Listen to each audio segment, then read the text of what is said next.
make money. USAA. You could be eligible if your spouse, parent, or even your grandparents serve. That was it. You're in. This phone's gonna be stupid. Already in. I can already tell. USAA. Are you eligible?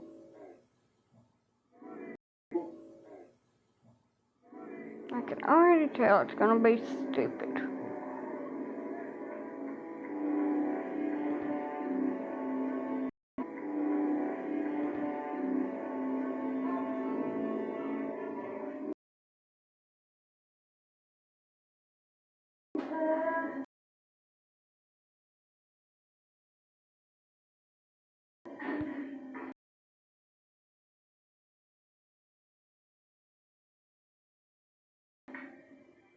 Yep, it's froze. Maybe it'll work better now. It's like yellow up here, so I don't.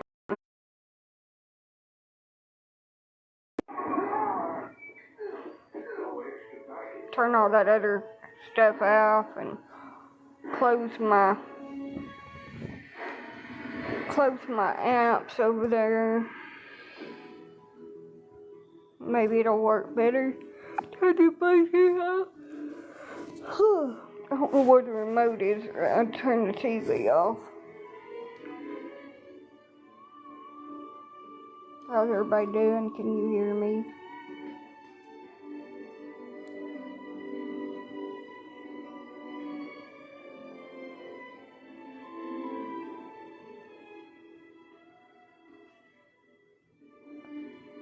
Oh yeah.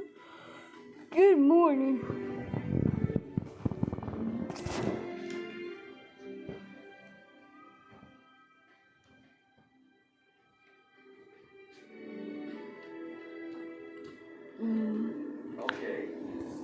I got 10 on here. My regular phone that I normally use is on. Got a yellow connection instead of green to TikTok, whatever. Thank you for the candy cone.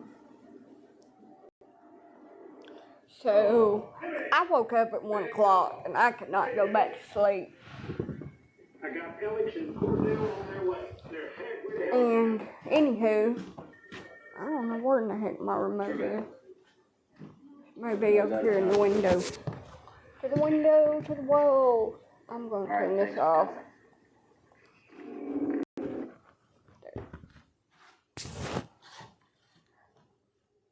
Walker. Cordell.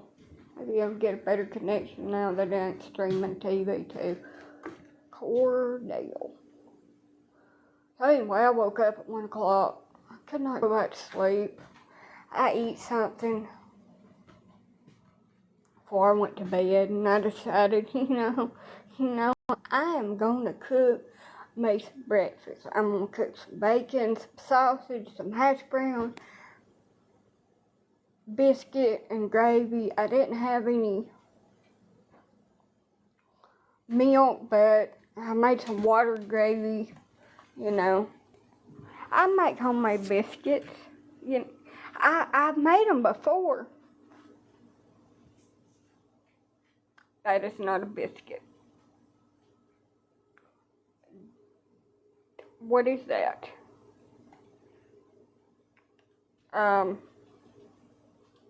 It's like Play-Doh. It is like Play-Doh. So the biscuits are out. They did not turn out good. I put just a little bit of seasoning in my gravy because I didn't want it to be too salty, because the last time I made gravy it was too salty. It tastes like it had no flavoring in it whatsoever. It was an epic fail. I should have put more seasoning in it. I still ate it.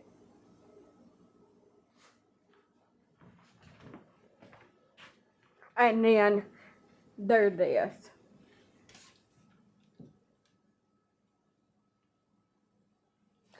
This is the other mitten, the other one that was burned up and went in the garbage. My hand is burnt.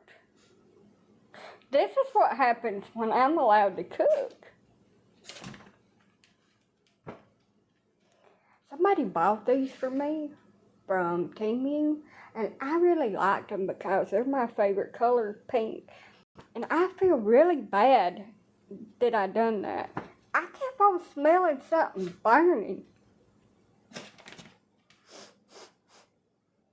What is that smell? There was something burning, y'all. It was this. It was on fire. I cooked. I cooked. That's what happens. Everybody, you know, with my accent that I've got, being a Southern woman. You're a Southern woman. You must be able to cook really good. You know, Southern cuisine. Oh yeah, I can cook really good. Oh, the stove I was on, and I decided that it would be a wonderful idea just to lay the oven mitt in my hand and everything else on top of it. And I was like, something's burning. Something's straight up damn burning, y'all. It was me. Hi, I'm the problem, it's me. It's like that time that I left my hair down and I decided to cook something. And I was like, you smell something burning? Your hair's on fire. Say what? My woody doody's on fire? Your hair's on fire. Oh shit.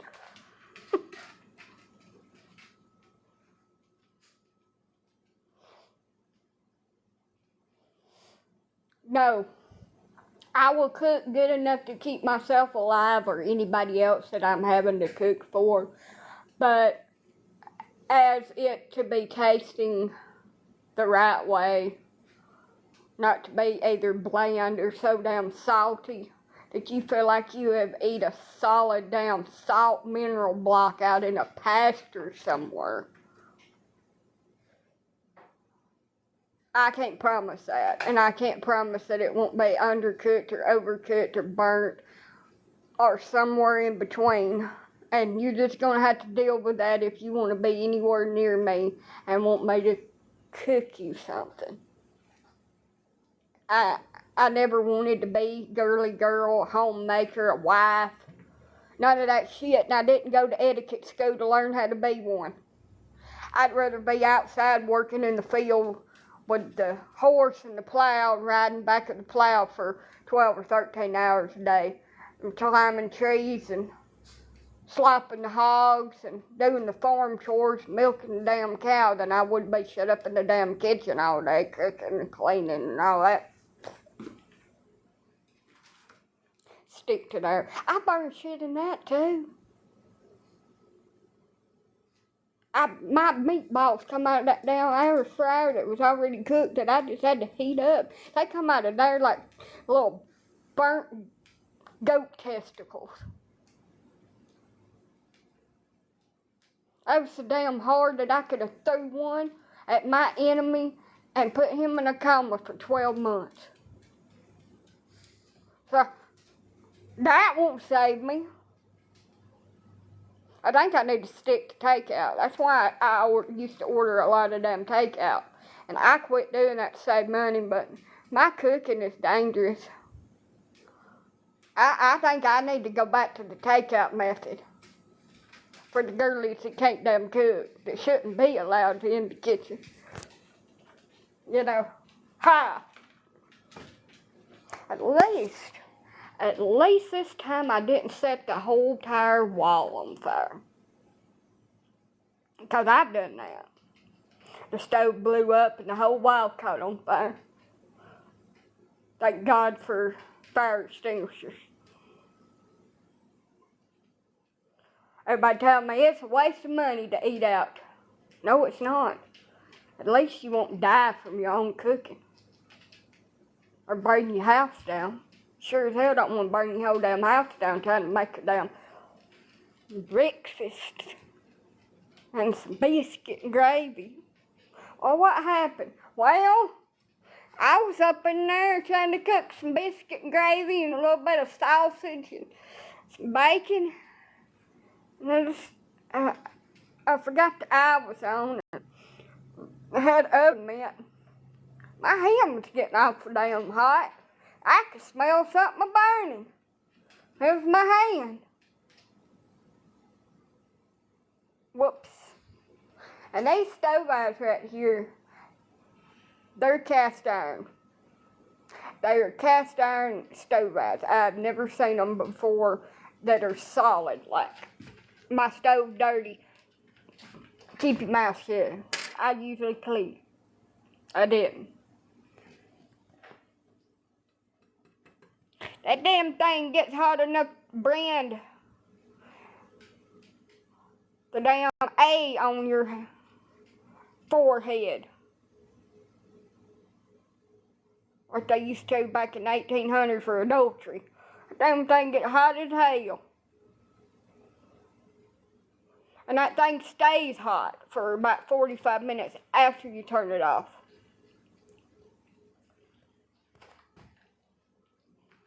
Anyway, I woke up and there was a damn package out here on my doorsteps. It was wetter than shit. Just soggy, couldn't even get a hold of it. Tell me why in the hell FedEx and UPS, and I'm going to call them bitch tomorrow, you left my shit out here without putting it in a sack in the damn rain. I hope you bust your ass next time you get out here in the rain. Shit, damn wet, soggy. Didn't knock on the door and it was said refrigerator upon delivery, and you didn't even knock on the door to let me know that you was leaving something like that, and I had no idea that you'd even come up out here. And thank goodness that the way that it's separated, that it's not a live virus in it. That it was my puppy vaccines, that if they get hot, they're no good.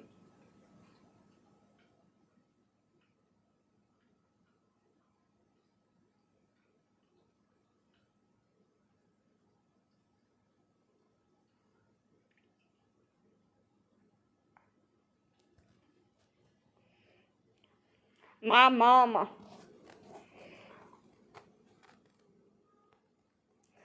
was deeded a church house. That's where I moved here from. It was old church land. And the church had to be burnt because it fell in. And I put me mobile home there. And when the church was still up and running and in decent shape, it had gas heat in it. I had a big old gas propane tank that went to them. Propane heaters, excuse me, it's propane.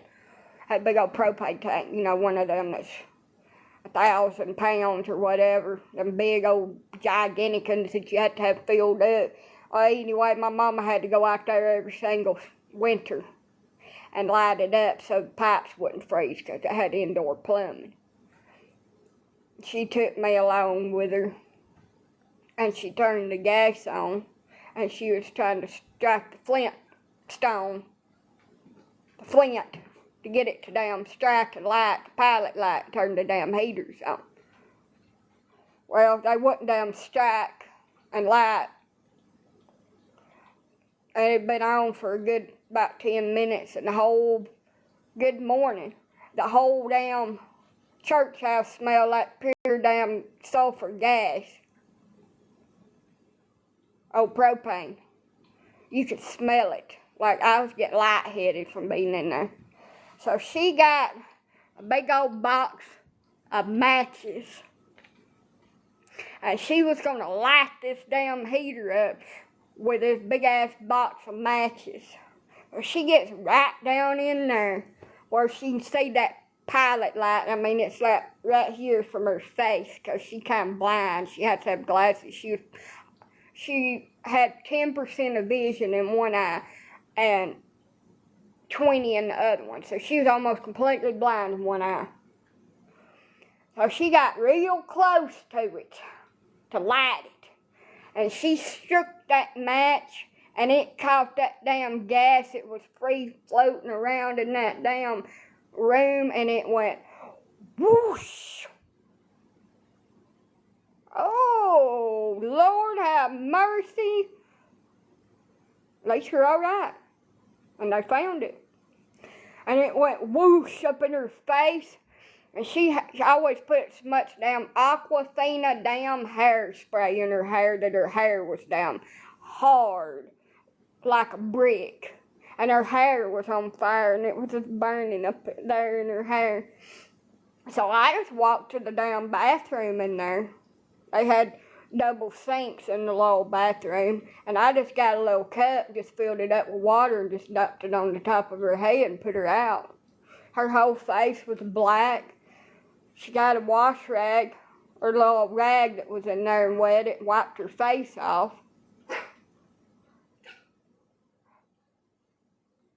It burnt every damn piece of hair on her face off. Her eyelashes was gone. The front part of her hair right here till about right there was burnt slap ass off. Her eyebrows wiped away too. The next day, when she put her makeup on, she looked like one of them 80-year-old women. And there's no shame in this. If that's what y'all think looks good on y'all's faces, I'm not making fun of y'all whatsoever. She looked like one of them 80-year-old women that takes a freaking eyeliner pencil and draws her damn eyebrows on. She had no eyelashes. She had a big old burnt spot in the top of her head, so she'd take a pick and comb her hair over it to hide it until her hair growed back. She looked like that dude off of Home Alone that went through the door and the thing caught his head on damn fire. She just had that big ass bald spot right.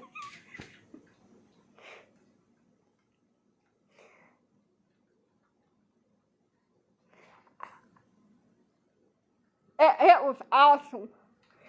I didn't do nothing but laugh. And she said, it's not funny. I said, yeah, it is quite funny. I mean, who in their right damn mind would leave the gas on for 10 to 15 minutes and get eye level with a fucking pilot light and light that bitch with a damn match? I mean, come, Lord. And I said, I don't think you should do that right before she did it. She learned she shouldn't have done that. It caught her ass up on fire. Thank God for that Aquafina damn hairspray. It'll burn every bit of that damn hair off. It just caught the hair spray on fire, and I was able to put her out. She's all right. She's a little burnt, a little bacon burnt. She's fine. Learned her lesson. Learned her lesson real quick, like. Don't do that dumb shit. I am teetotally to this day scared to death of freaking propane and gas. I ain't know what. Somebody said, you should get a gas stove, it'll save on electricity. I said, bullshit. I pay that extra $10 a month before I blow my ass up trying to be smart and light something with a match or a lighter. One of them lighters like you light the candles with. I got one right over here. Over here, trying to stack it, y'all. Because it won't light on its own. Not me, sucker. I like my eyebrows on my face. And a little bit of eyelashes that I've got, I'd like to keep them. I don't want to burn my facial hair off. I'd rather go get it waxed. I am good. I don't want to blow my ass up. Not me. I'm dangerous enough without that. Hell, I set myself on fire with the stove and I almost knocked my damn pan off and made a big ass mess. You seen that?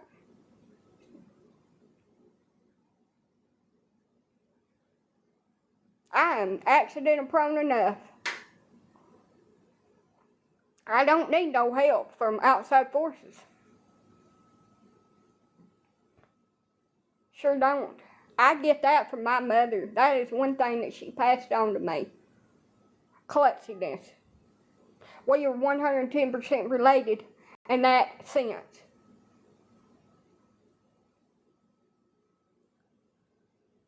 I can't walk in a straight line from my kitchen to my front door without tripping over air. What the hell are you tripping over? Somebody asked me one time. Air. I don't need nothing. I don't need a damn thing to trip over. All I gotta do is try to walk. My feet forget that they're supposed to go forward instead of sideways and tripping me.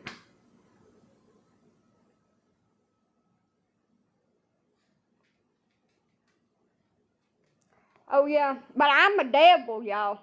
I'm a devil. Piss me off and you'll find out.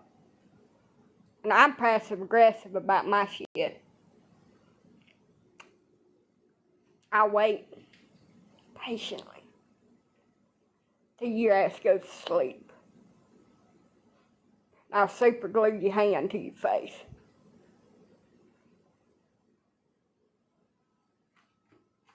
Play with me. I mean, if it's bad enough, I'll super glue your hand to your face. Probably I'll just put an air in your shampoo bottle. Boy, if it's a man, it just makes it even better.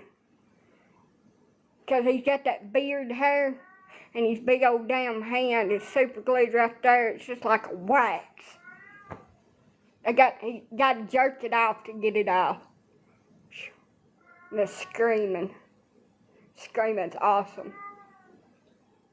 My half-brother that done all that evil-ass shit to me, him and his girlfriend, Kimberly. Kim.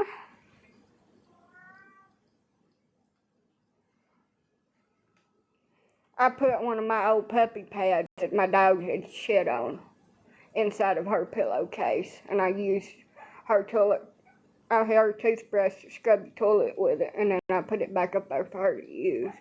And then I put a whole bottle in there in her shampoo.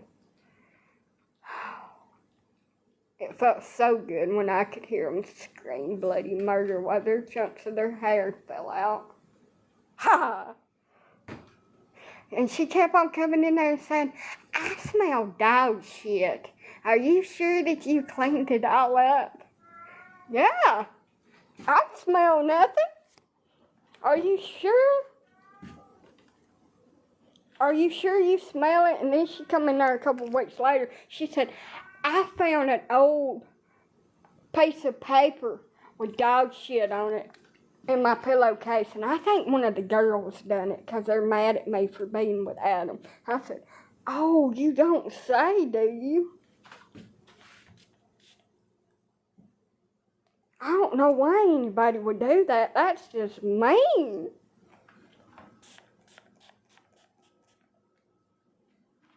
I don't know.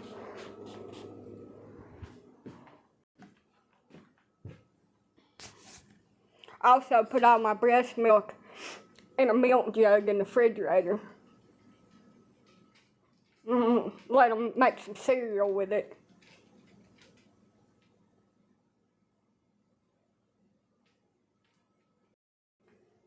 It's a little sweeter than normal. Ain't it? Ain't it? It tastes a little bit different.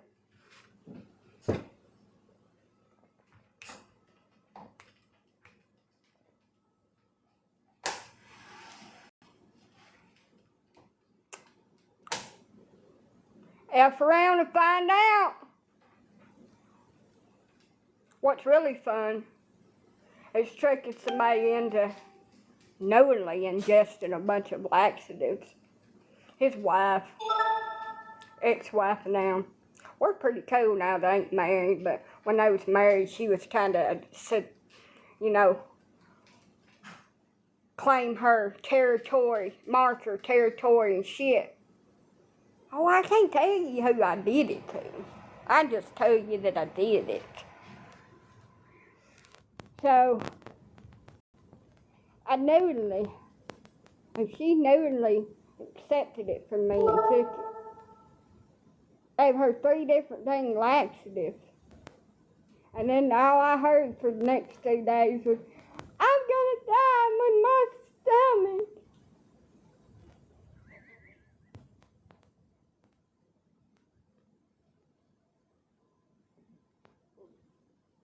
Really? That's too bad.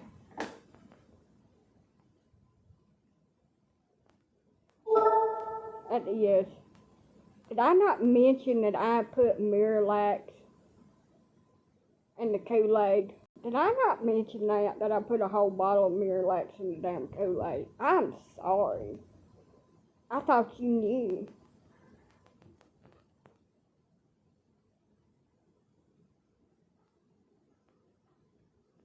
There wasn't nobody ever constipated at my house.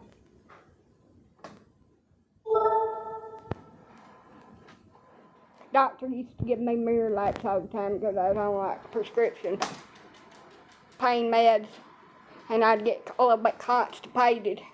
I just took a whole bottle of it, just poured it into the Kool-Aid while I was making it with the sugar and just mixed it up till it all dissolved around in there and just stuck it in the fridge.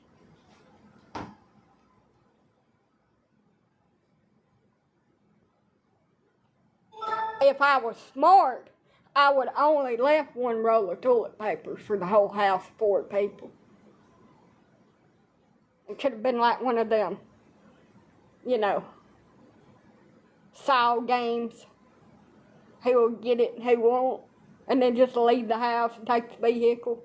Because I was the only one that ever had a vehicle that I hadn't want run or nothing. Just leave the house, stay gone for about 2 days. Oh, I don't do that to people that deserve it, and they deserved it. They deserve the shit on themselves. They wasn't good people. So I was just punishing them like the law wouldn't. So anyway, well, I like you. We're cool. I ain't gonna poison you. Those people that deserved a little bit of torture. Ha.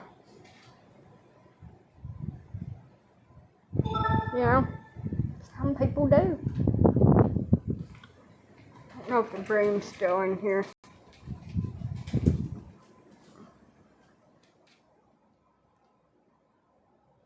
And that was a while back. That was when I was younger and actually dished out my own karma to people.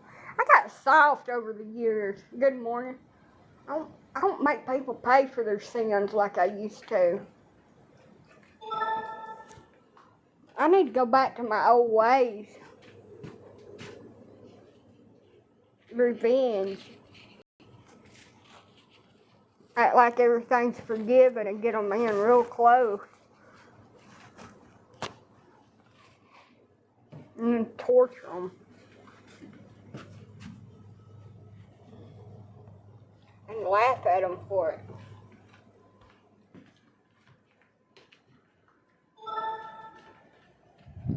Like the Hunger Games.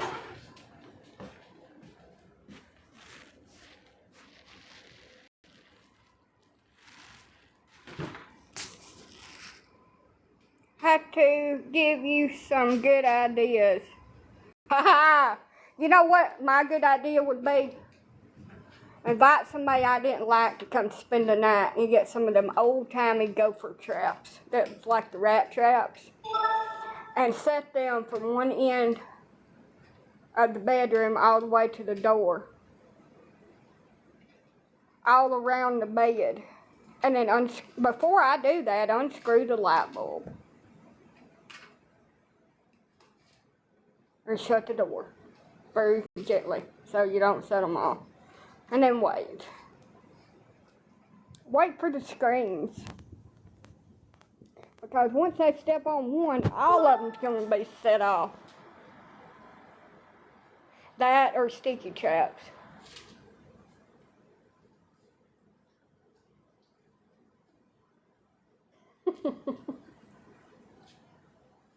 I think that would be so fun to do to somebody. I've never got to.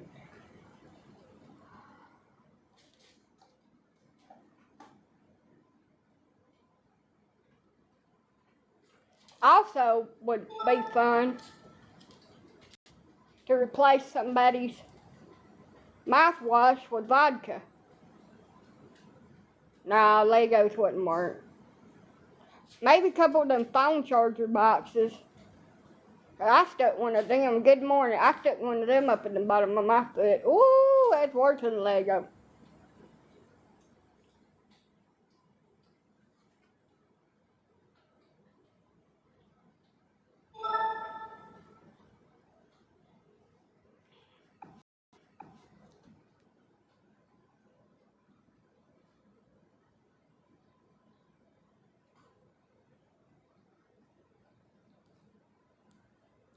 It's just fun. Hello. Practical jokes are. Some people deserve certain things. I'm glad nobody lives with me though at the end of the day. I am. Now, if my kids was here, that'd be a different story. But I'm glad no grown-ass person lives with me because they just get on my ever-loving nerves. They always expect something that they shouldn't expect from somebody else. No, I'm not on mute. I'm on 100%. I'm not on mute.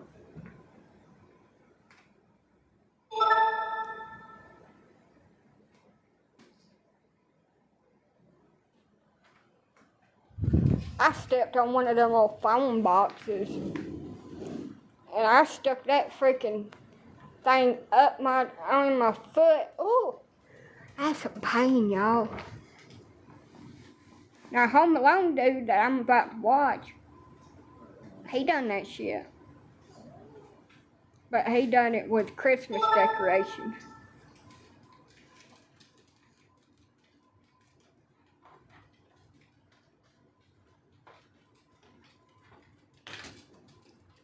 If you can't hear me, it is your phone.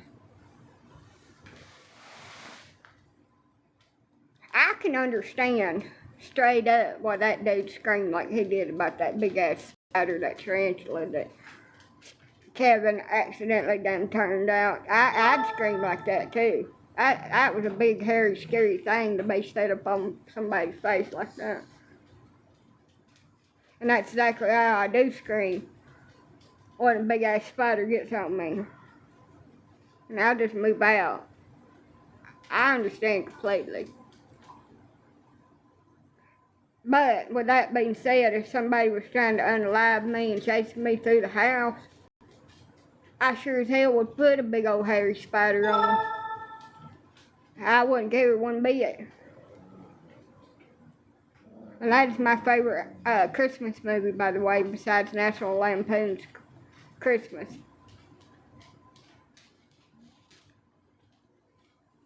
Those are my two favorites. I don't get into the heart-filled Christmas stories about Santa Claus and all that nonsense. I like to watch people. No, it wasn't a wolf spider. It was a tarantula. It was his brother's tarantula. And he had went in his room and knocked the shelf down and broke the terrarium that it was in. And it was loose in the house. And when them old dudes tried to get him, he seen it on the steps and he grabbed a hold of its body and set it down on top of that.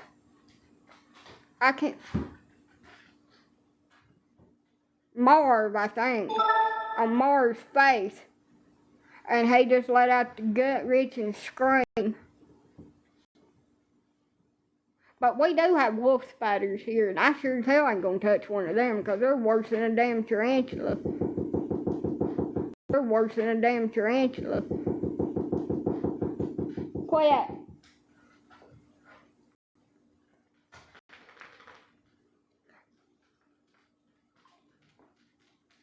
They're supposed to be making a spinoff on the Home Alone of Kevin McAllister grown and his mama. I don't know if they really are or not. I don't know if they really are or not.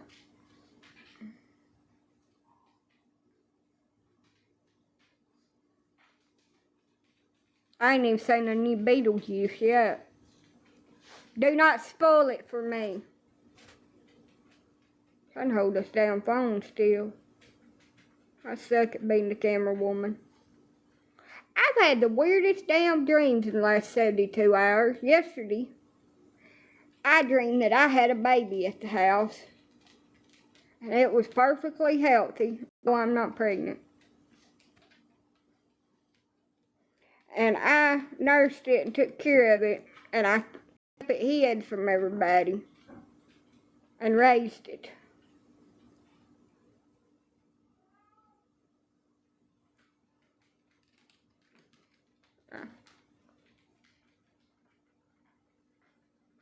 Because I wanted to. Need to put some oil on it. Kind of thin it. It's a little frizzy.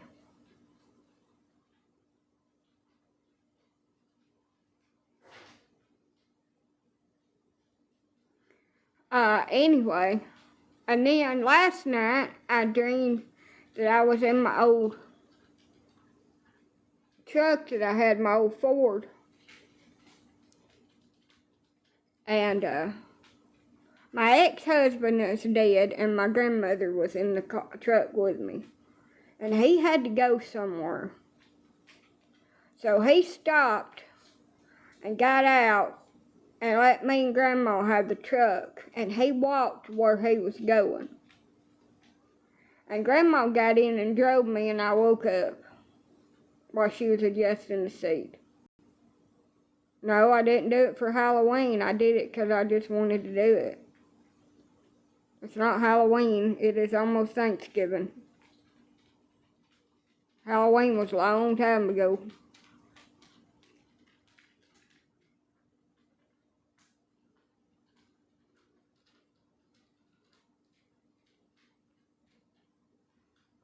You wanna go out? Hold on. I gotta go let old Mama Dog out.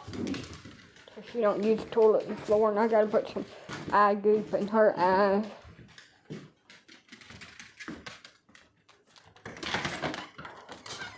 Oh, I don't know if it's still raining. You're not going because I'll have to chase you, and I don't feel like it.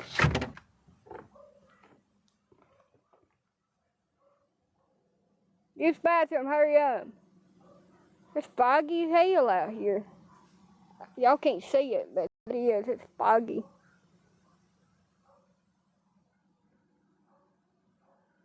The dream about my ex-husband is something else. I tell you, these damn vivid dreams that I have. Hey, get out of that road. I mean, hollering out here at 6 o'clock in the morning. My neighbors already think I'm weird. Come on. Come on. Use the toilet. Stay in the dang yard. You'll get squished out there. Somebody trying to go to work and can't damn see. Go. Come on, Chelsea. Come.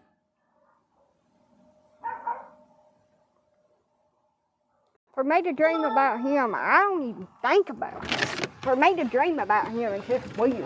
Now, my grandma, I think, hey, cut it out. I dream about her every single day. Seems like a lot. So that ain't nothing new for me.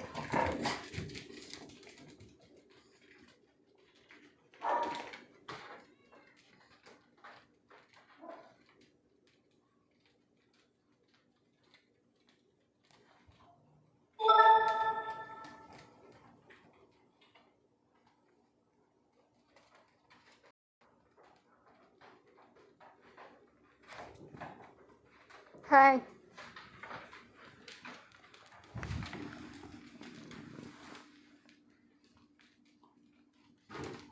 I hope my check comes so I can order the rest of my stuff to make my Thanksgiving dinner with.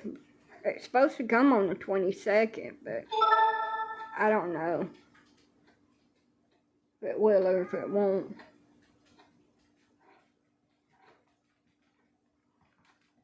We shall see. What the hell are you doing, you weirdo?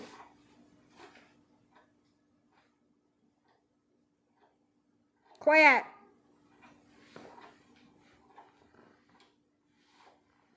What the hell that dog would do? I gotta give shots tomorrow, today. 9 shots without sticking myself. Because if I do, then I'm gonna be vaccinated for parvo, distemper, canine influenza, part 1 and 2.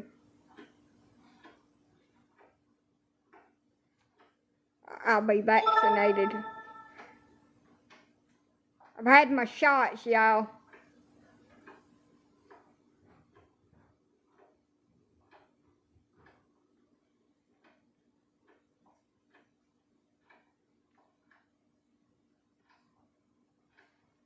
Look, I have stuck dog syringes all the way through my fingers before. You have to be really careful when you're giving them too, because puppy's skin is so thin. You have to make sure that you don't push the needle through it when you're giving it, and it just goes under the skin. It don't go in the muscle. I need sage, rooster sister sauce, rooster sister. That damn weird name, sodium sauce. Shit, I need that for my cheese ball. I need milk. I need evaporated milk. I need a jug of sweet tea because I suck at that and I'm not making it myself. Rooster sister sauce, yes. That's what I was saying. I can't pronounce it. It's a tongue twister. It's like spelling Mississippi with your tongue stuck out. I don't need eggs. I got eggs. Make cornbread with. That's all I'm gonna do with them. I need some more Mountain Dews because I'm out. I wanted, don't need it, but wanted some Krispy Kreme donuts and some cotton candy grapes. Wanted those, but don't need those. So I took them off of the thing because I don't actually need them. What else did I put on there that I needed? I don't remember. Hold on, let me go get the damn list. I can't remember nothing. Can't even remember what my name is half the time. Hold on.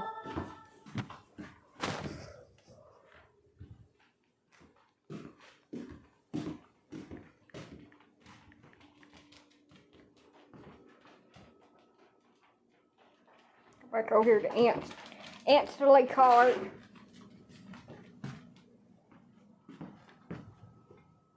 It's loading, hold on. Need these ants to go to hell away somewhere else. That's what I need.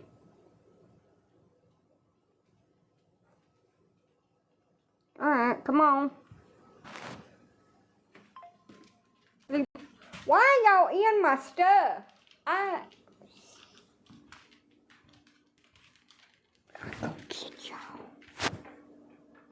I'm going to get y'all. So, ground sage, evaporated milk, whole milk, onions. I don't have no onions. I forgot to order them.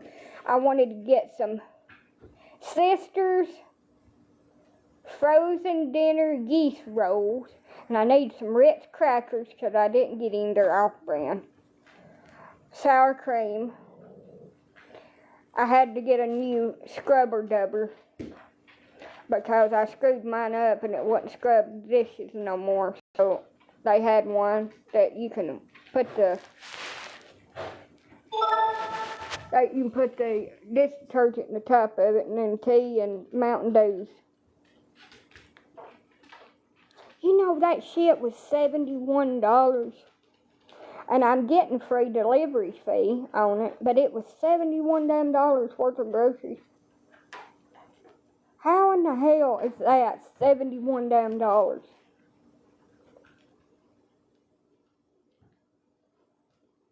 we're just doomed.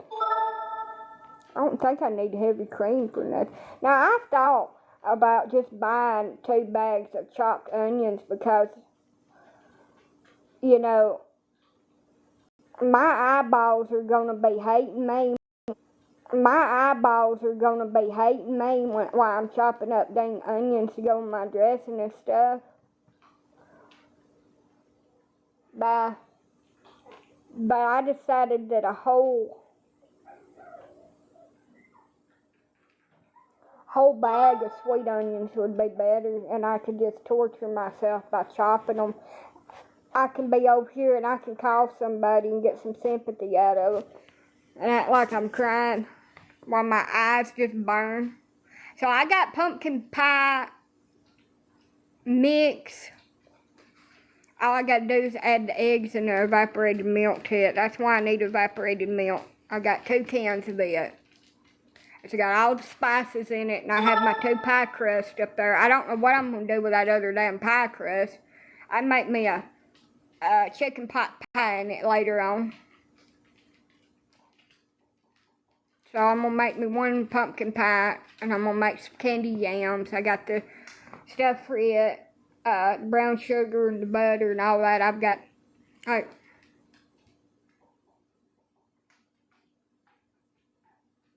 don't like eggs. I have to put them in certain things as a binding, but like, no. Well, I set myself on fire trying to cook things that are already cooked, and I just had to heat them up. I don't think it would be a good idea for me to make a pie out of scratch. I'm just saying. I'm just saying, y'all, that I don't think that I should do that. Also, it would probably taste like shit. It'd probably taste like just pumpkin with no spice. So, I don't know how good that this pumpkin pie stuff is because it's generic from Aldi's. Well, that's very sweet of you. It's from Aldi's, and I've never used that before. So I don't know. Has anybody ever used this? It is Baker's Corner. Just add eggs and evaporated milk. Has anybody ever used Baker's Corner? You know, is it any good?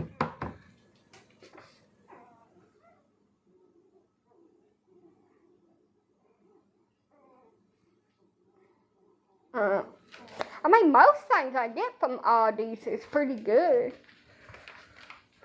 I know for a fact that those yeast rolls are fire. Like, they're good. What are you doing, old woman? It's gonna be Thanksgiving. It's gonna be my Thanksgiving. I have a little table over here that I'm gonna put up and a little tablecloth, and I'm gonna set me a little table. And this is my chair. Y'all like it? It was $10. I am eating alone, and I just want to make me a little Thanksgiving dinner. I want with what I like: cornbread dressing, a turkey breast with bone in it, gravy to go on my dressing, because dressing ain't dressing without damn brown gravy on it. It just ain't. And sweet potato casserole. I don't put nuts in it because, 1, I'm allergic, and 2, it'd break my gums. Cranberry sauce. I got it in the can over here. It's the jelly kind. I don't like the kind with the berries in it. It's kind of nasty. I mean, I ain't fancy like that. And I I was going to try to make a sweet potato pie, but I'm scared of those. Those are fickly. So I'm going to make me a pumpkin pie for dessert. I got the Cool Whip in the freezer. I'm going to make me a cheese ball, and that's it. And a green bean casserole. I don't like the berries. Hey, cut it up, turd head. Lay your ass down. Quit fighting your children. I'm moving you today. You're getting a reprieve. You're going back in with the girls. Hey! They're 6 weeks old, almost 7. I was trying to keep you in there till they was 8 weeks old, but you're fighting them, so they're going to start eating and you're going to go away. Back into the herd. Banana pudding.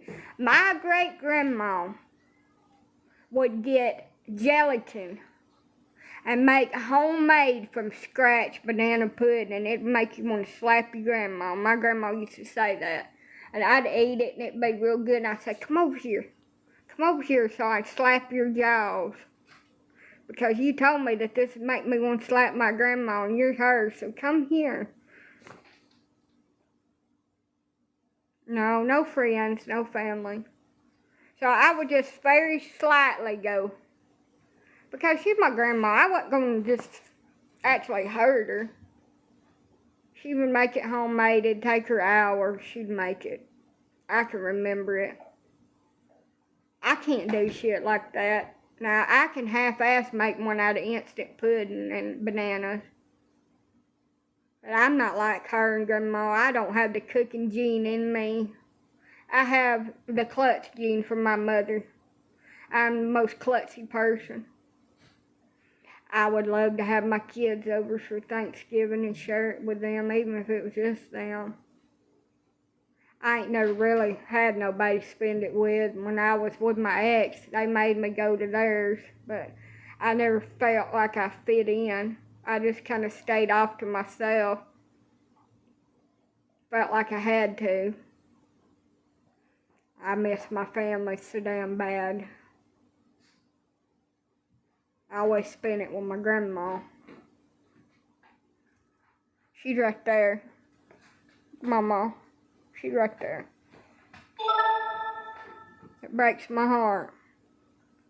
But I'm be damned if I'm going to sit over here and feel sorry for myself and not have a Thanksgiving plate like I did last year. I'm going to get up off my ass and I'm going to cook something, whether I burn the hell up out of myself or not. I'm going to cook it. And if it's black, I'm just going to cut a piece off and try to scrape the blackness off and eat it. And act like it's good, as long as my turkey's juicy. I may screw it up. I'm going to have to be real careful with them flimsy disposable pans I've got, or I'll burn the hell up out of myself. I ain't going to sit over here and feel sorry for myself. I'm going to be thankful for my animals, for all my friends on social media that I've got, for my home, even though that I look like an episode of Hoarders right now because I've got too many damn clothes and not enough places to stick them. And this damn cabinet up here that I'm at war with, that every time I walk up underneath it, I have a new lump. The lump of the week. I'm thankful for it too, because I can put my groceries up in there. But whoever put a damn hanging cabinet and didn't put nothing up under it to keep somebody from walking up under it trying to get to the utility room so I cracked my skull open on it, I want to kick your ass.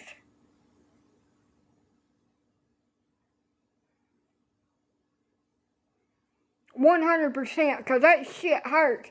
I thought I could talk to aliens the other damn day when I hit that. You could hear it crack. Sound like somebody cracking an acorn or something. I seen damn little green men. I could talk to them. Shit.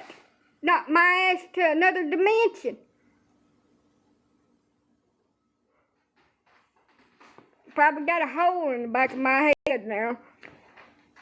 I was like, I take your bitch ass off of there, you'll not go back on there. I throw you in the damn garbage. Yeah, I'm from out.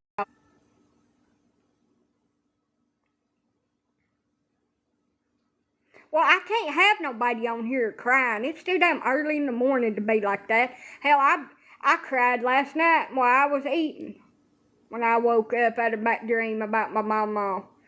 It's just like she was when she was alive and healthy before she got so sick and withered away and died. And I just sat over there because it was so freaking real. Damn this damn postmenopausal bullshit.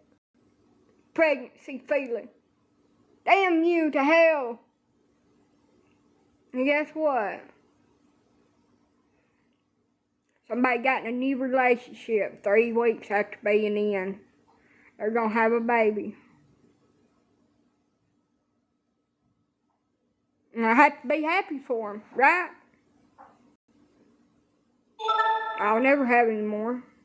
Don't want to, it's my choice. My choice to be alone. Because the government just take it. I refuse to do that. I don't need no damn boyfriend. Men are stinky. I have cooties. I don't need that. I just need my dogs. Oh, Red. Gonna get you and have a little fun. Be Dottie. Be old Dottie.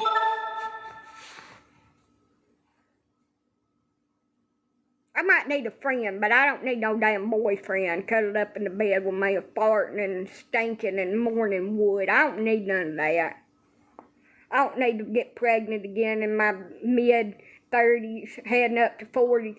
I'm too old to run no kid I'm my mother's savage daughter. I'm too old to run out through the damn yard without my shoes on and hit every sharp stone out there and feel like freaking Legos.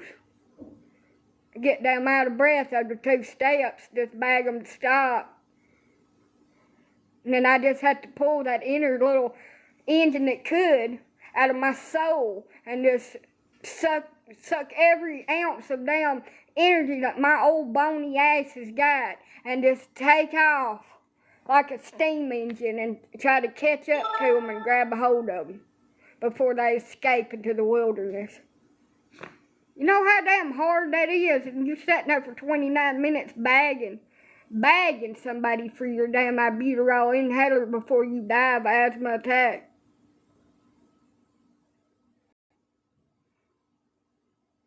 You're as young as you feel. Well, I'm 84 today.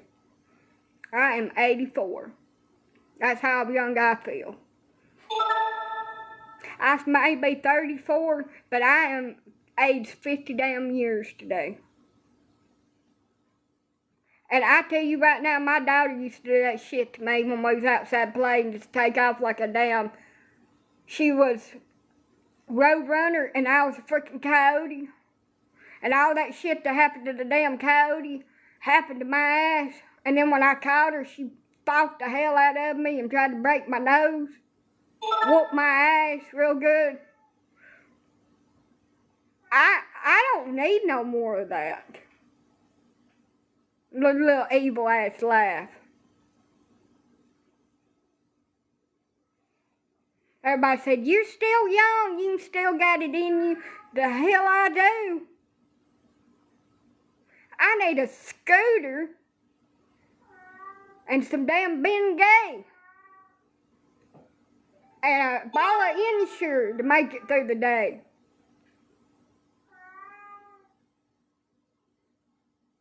The only way I'd have a child right now that I had to go through the toddler years again with is if I had a damn leash where I could just sit there and pull it back.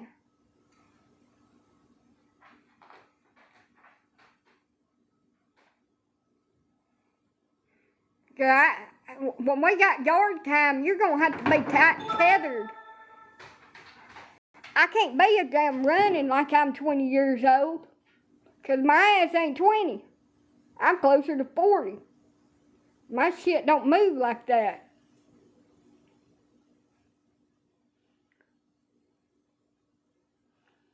Look, I used to dance to some songs I was listening to. I was listening to Smack That last night. Y'all know that song by Akon. Smack that on the floor, you know. I was like, I used to shake my ass to this song. I said, now I try to do that. My damn knees lock up, and I get stuck trying to shake it low and drop it to the floor. And then I have to, hopefully I have somebody on standby. I have to say, help me up. What the hell are you doing in the damn floor? Don't ask stupid ass questions. Just get my ass up and put me on the bed. Too old. My damn arthritis-ridden damn body locks up on me, and I'm begging somebody for help to get me up off the damn floor where I've tried to do it, bust a move. And I busted a damn hip. Asking for somebody to bring me a can of damn WD-40 to spray in my joints like the oil for the Tin Man off the damn Wizard of Oz so I could get my ass up out of the floor. And since I don't live with nobody, when I damn get stuck, I have to kind of army crawl and find me a prize bar somewhere or something to prize on, to prize my ass up out of the floor. And it takes every bit of strength in my body to pick my ass up out of the floor. And then I'm just sitting there panting like a damn dog, out of breath. I ain't doing that shit no more. And then the damn song comes on. No, she moves her body like a cyclone, and I think I can do that shit like I'm 19 years old again. And then I holler, oh, my back! Oh!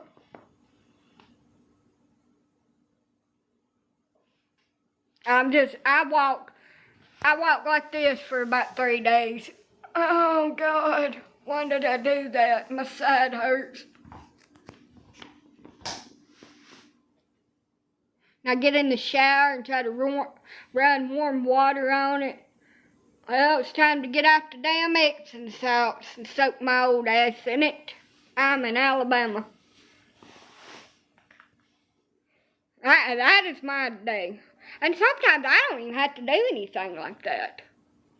All I gotta do is bend over to pick the quarter up off the floor. And I get stuck like that for about 12 hours. Half-ass bent over.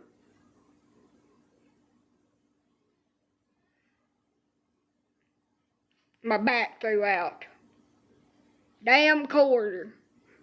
What the hell can you buy with a quarter? I didn't say I was old. I said my body has had it with my ass and my shenanigans over the years. And it's making me pay now.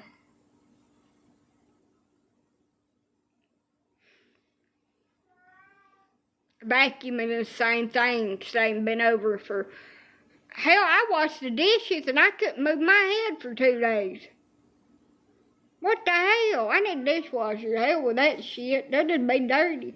Screw you. My damn shoulder hurts. Got awful. My damn couldn't turn my head. My neck was shooting pain all the way up to my damn ear. What the hell? Wash dishes for about 30 minutes. The hell with that, I'm getting a damn maid. It won't be in pain to have a clean house. It can be damn dirty. Screw it.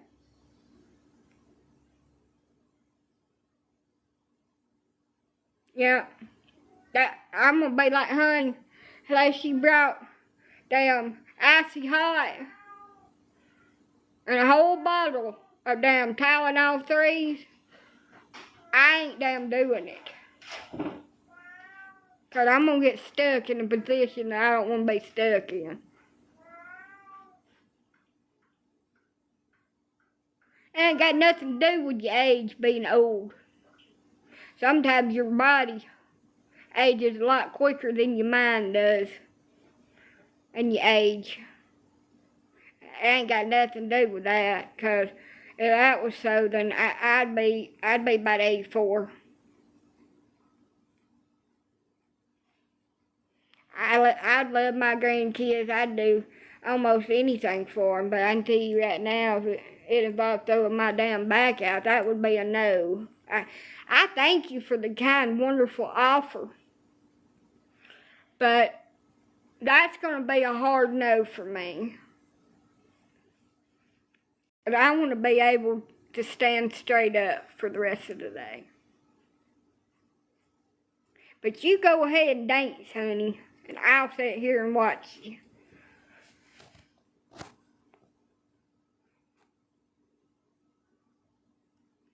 And then the wonderful thing about having multiple pregnancies, and like I have, being pregnant half of your adult life, is that every time I sneeze or cough real hard, I pee on myself. So when I'm standing out in public, I take this strong urge to damn sneeze. I'm conflicted on if I should try to hold that bitch in or let her out, because for one, you know, you can't hold sneeze in. It just tickles the whole inside of your nose, and you can't help but sneeze. But on the other side, if you let that sneeze loose, then that pee's gonna run down your leg. You're gonna look like somebody sprayed you with a water gun in the crotch, and everybody in the world's gonna know that you pissed your pants. And then you're going to have to do the waddle of shame out to your vehicle.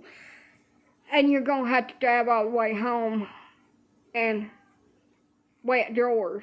Or attempt to take them off once you get in the car. And hope to God that the cops don't pull you up from the store to the house and say you need half in your birthday suit. No underwear, no pants on. So it's like a conflicting thing, y'all. Do you sneeze? Or do you not sneeze? And then if it just comes out, then you're just screwed. Clean up on aisle 4. And a fart's the same damn way. A fart can trick your ass. You think it's just a damn fart? And it's a short. Many times I have been somewhere and thought I just needed a fart. And I shat myself. Oh, I wasn't pregnant. I'm not even talking about pregnancy. I wasn't pregnant. I cannot blame pregnancy for me shitting myself. No. I just thought I had to pass a little bit of gas. It wasn't gas. That was a fun hour ride home. And nothing but a dang shirt. I hope I don't have to, was hoping to God that my car didn't run out of damn gas, because it was real low. And there ain't no way in hell I could get out and get none. And ain't none of them service gas pumping shit no more. So that damn gas light was on when I got to the house. It'd been on for about 30 minutes. I was praying to God that bitch wouldn't die on me. Because if I had to call the AAA out there and I'm half-ass naked, I'm going to have to try to explain to that man why I ain't got no pants on.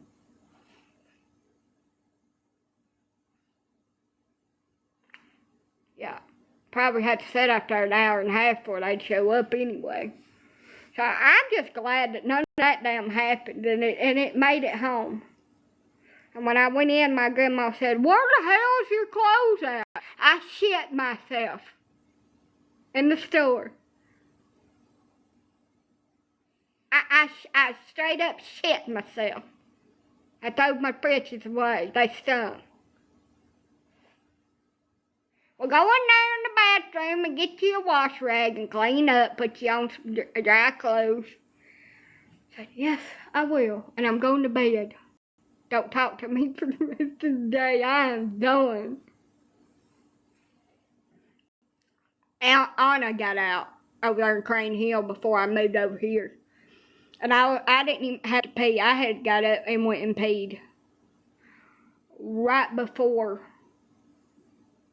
I took the dogs out. And I was screaming at her, "Get your ass over here." She's trying to get in the damn road, and I had to take off after her and get her. Pissed my pants. I still had to run and catch her, and it went all the way down into my shoes. And I'm running around the main road where their cars just skirting by trying to catch this little stupid ass dog that's trying to play with the Grim Reaper out there early in the damn morning and give me a freaking heart attack. And I don't have nowhere to wash my ass other than a water hose. So I had to strip off my britches and my shoes and spray my ass off with a damn water hose, and it 20 below outside, feeling like. I bet you there was icicles hanging off of my ass. And I had to do it discreetly because it was in the front yard and everybody that was passing by could see me.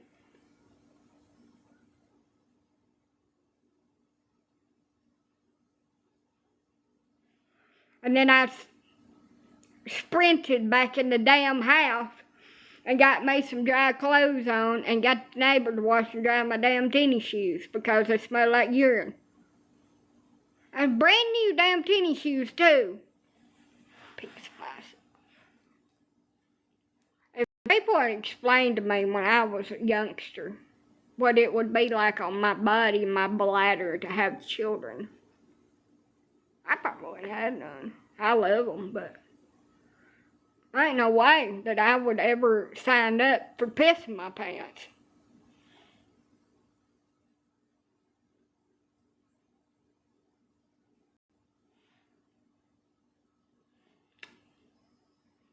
No. Pregnancy changes your body. Well, where in that damn description does it say that you're gonna have a mushroom top, saggy tits, and pee your pants, and have the most incredible gas that you've ever had in your life?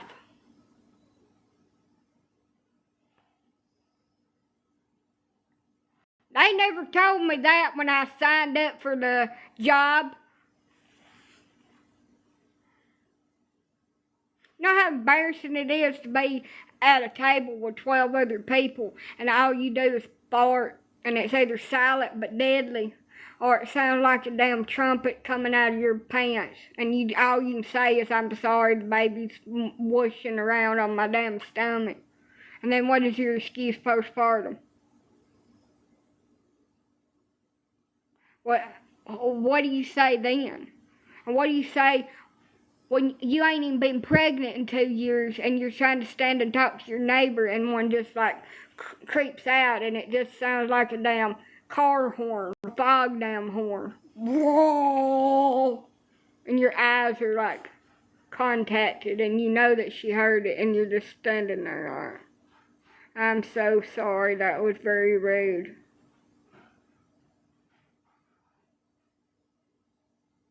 What do you do? And you can't help it. You're just gassy Cassie.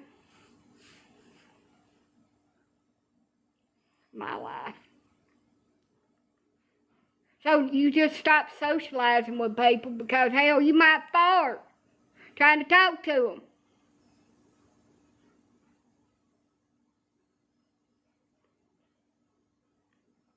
Especially 2 weeks in between your ovulation and your period when you're just the gassiest person in the world. No, nobody told me about this. And this is what girls go through. You know, I never passed gas when I was younger. Never. Never hardly ever pooted. When that 4th child come about, I got hemorrhoids too.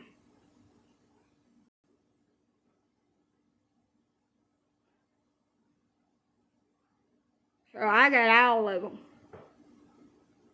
Pain in my ass, along with everything else. I just got everything. I got the gas and everything. That 4th child.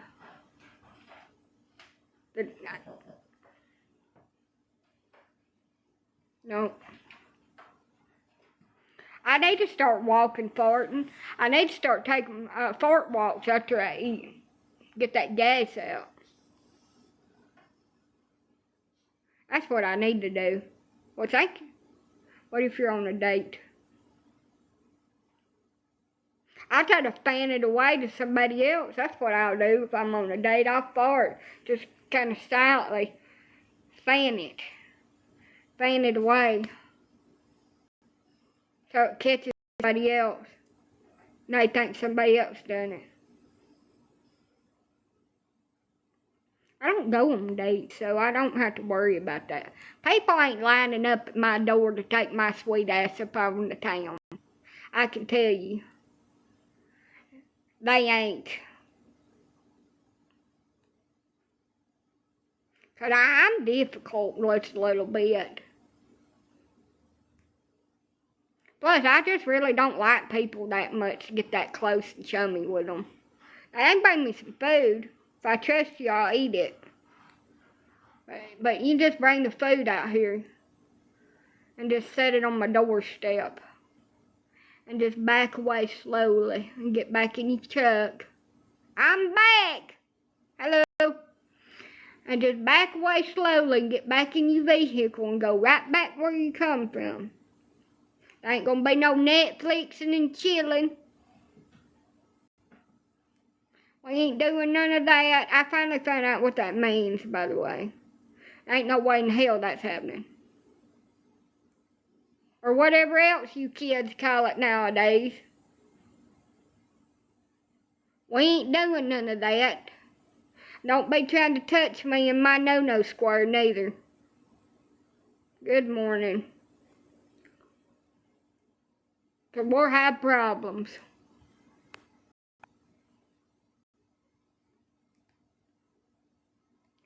Stop.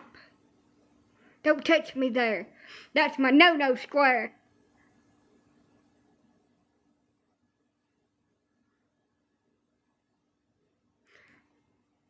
I told somebody that I was envious of myself being able to lay up with somebody, twist and lay all day. And they said, oh, you're wanting to be with somebody. I said, no, I just want the energy that I had back then when I could do all that shit, thought it would last forever. I said, because now if I try to do anything like that adultly, I'd last an hour, and then I need a freaking insure, damn Pedialyte, and a snack, and an hour and a half or 2 hour nap to try to re-energize my body. I want to do nothing like that. I just wish I had the energy. I thought it would last forever in my 20s. Because I'm ass and old tired now. Somebody's bragging to me about screwing somebody over and over again. It must be nice to have that kind of energy. I get tired. Just started trying to damn take my dogs out to the shelter and cleaning my house. That exhausts me, and I had to lay over here in a fetal position on my bed for 3.5 hours and drank a bunch of caffeine and sugar and eat and take a damn nap to be able to get up and do anything else. What the hell? I don't even have the energy to burn to do that shit. Good for you, kudos. Talking about a boyfriend. I don't need one of them. It's too much damn energy to expel out of my body. They want me to talk to them, to stay awake and do shit with them, but I just want to take a damn nap. Why didn't you talk to me in 3 hours? Bitch, I was asleep. What do you want me to do? Do FaceTime while I sleep so you can watch me? Creepy ass. I don't have time for that. Ain't no damn nap rules. So I'm sleepy. I'm gonna lay my ass down and go to bed. I'm grown. I never wanted to take a nap when I was younger. I just wanted to run. Now my ass wants to take naps. I live for them. Somebody said, woohoo! Somebody said, I don't like people. Thank you for the goose. I don't like people that take naps. I think they could do something more productive in their day. Yeah, it's called sleep.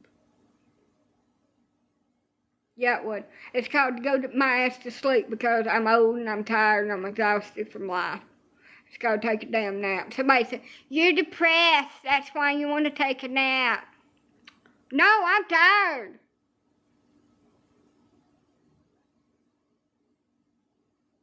That's why I like to nap. It ain't got nothing to do with damn depression. I just like sleeping. I like curling up with my little warm-ass damn dog that likes to be up my butt and take a damn nap. I'm not depressed. I just don't have very high energy anymore.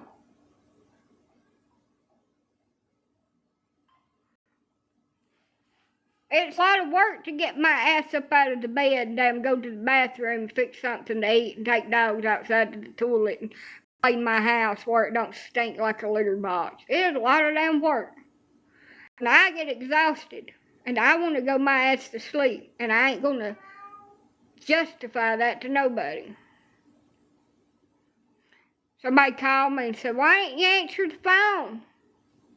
I went to sleep for just a little bitty nap, just a little siesta yesterday. And I was asleep for 12 hours. I woke up and it was dark and it was raining. I slept for 12 hours straight. Never even woke up to go pee, nothing. I was out, unconscious to the damn world. In a coma. Never heard the phone ring or nothing. Just dead to the world. And it was a good sleep too, and then I got up and ate. And I went back to sleep last night, and then I woke up about 1 o'clock. Yeah, look at my dark circles, they're a little bit better. I don't sleep good, usually, so I needed it. I was tired. Alabama. I gotta let my big dogs out. And take my little dogs out, let them have something to eat. And change some puppy pads around and feed my cats.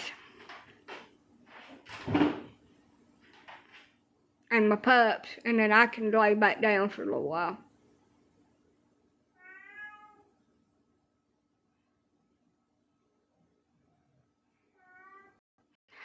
So my thyroid levels are good, but I got to go to the doctor anyway. I got to have some tests run.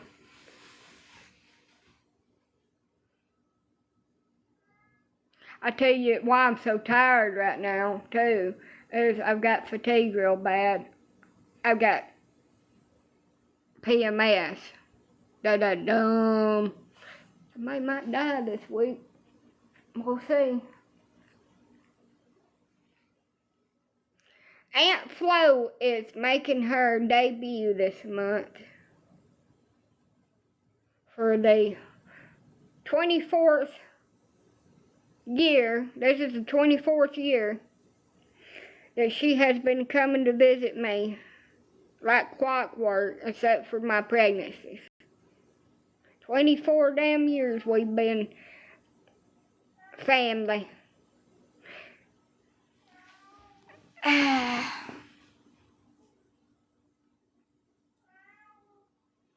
She'll be here before Thanksgiving.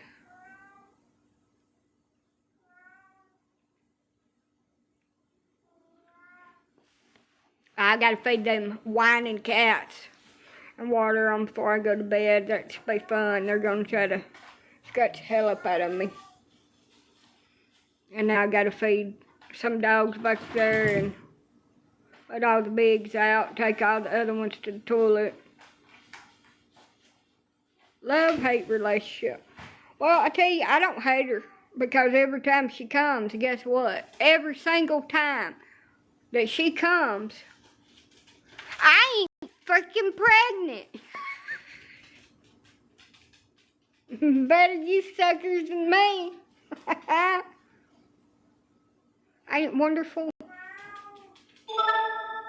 I ain't got no bun in the dang oven. I don't have to worry about that. I don't have to get up in the middle of the night and do feedings. I don't have to change nobody's ass. Ain't it wonderful? I think it pretty is. You know what come today? My period. You know what didn't come for you? Yours, because you got a bun in the oven. Oh, also, you know what? I ain't pregnant, so I don't have morning sickness. Ain't no bun in my damn oven. One of my good friends just announced that she was expecting. Better your ass than mine. I'm too damn old for that shit.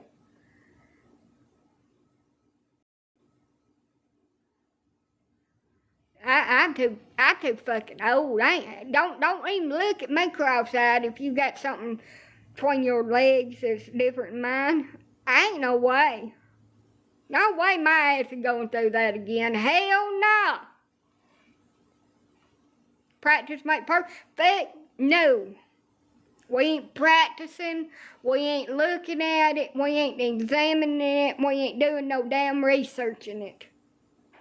It's just a hard no.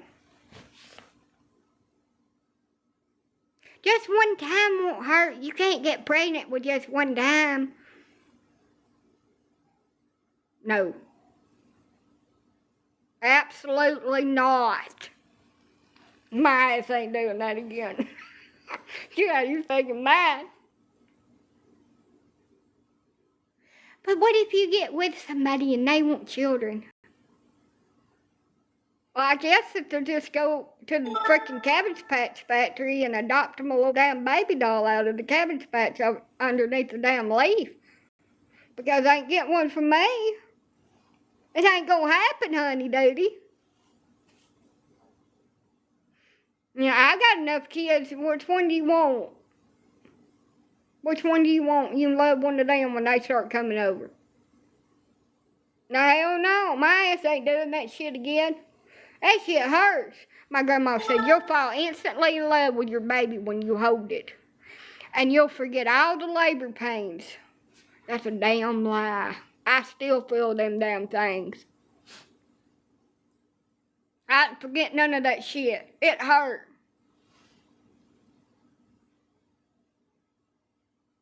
School called. You're in school? Or kids? Children's.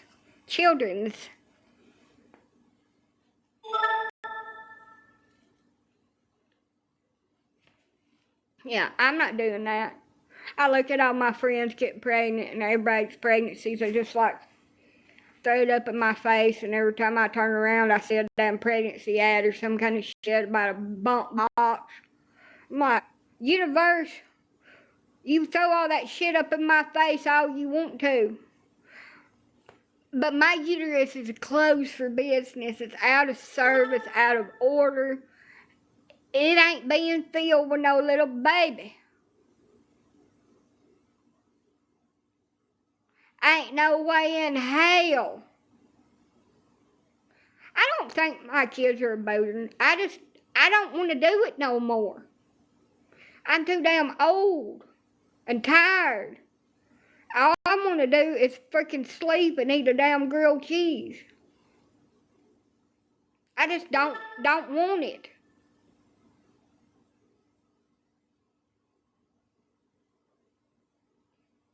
Look, it's a life sentence. A child is a life commitment. There ain't no 20 years to it.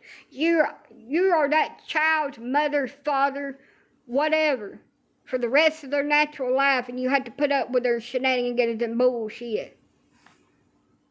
We love them dearly to death, and they screw up so damn bad sometimes. But you are stuck with that human being that you grew and became your little crotch goblin for the rest of your natural days. They ain't no 20-year sentence to it. 18. When they're 18 years old, ain't my problem no more. Wrong.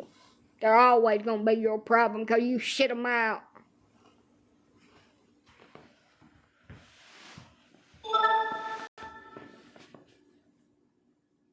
All my little crotch goblins are always gonna be mama's problem. I'm always gonna worry about them and wonder about them. And I'll always be here for them. I'm the one that's gonna run outside barefoot and get in my old pickup truck that I'm gonna have one of these days and take off with me a Critter Getter 2000 to critter get some dude or chick that they're with that's laid hands on them. I'm gonna lay hands on them like Jesus did his disciples and take the evil spirits up out of them. Mama be there in 5 minutes. Be there. Now, I ain't no Billy Badass, no. Don't get me wrong. But when you touch one of my chitlins, I'll bring my equalizer and I'll see you. See you in a minute.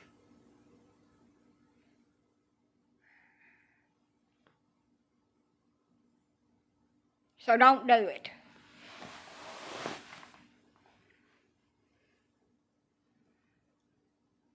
Cause what I lack in muscle mass, I make up for in attitude.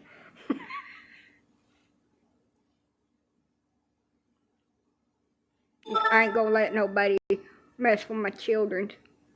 I know what I've been through, and I'll be damned if I'm gonna sit back and watch one of them go through the same shit I have.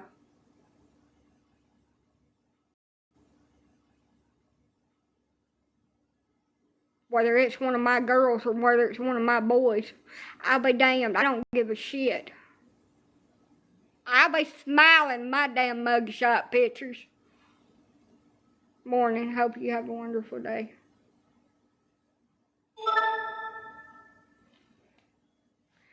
Bet you. Because your kids are the only reason you should ever be fighting over. All that other shit's stupid.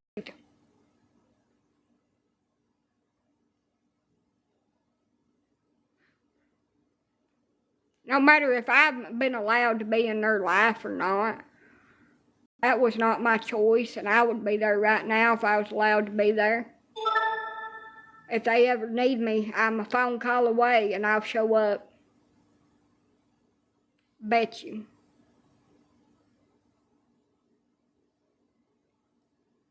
I have 5 children from 14 to 4.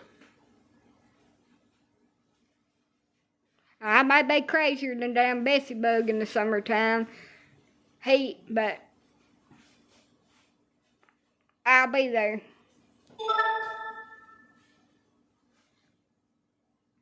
Good morning. And if I was to ever get pregnant again, I'd grow my ass up and take care of it. I don't believe that ever happened because I ain't got no prospects and I ain't gonna plan for something that might happen. But I doubt that ever gonna happen because I'm gonna be trying to keep that from happening. I ain't gonna be no dumbass running around here flat backing it with every Tom, Dick, and Harry around trying to have that to happen.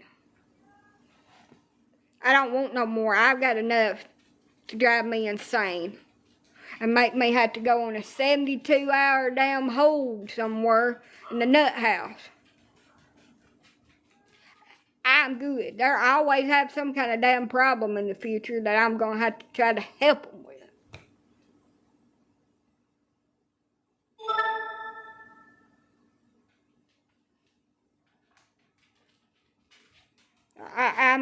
What do you want, Wiener?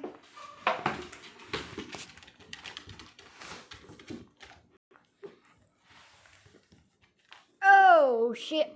Come here. My wiener.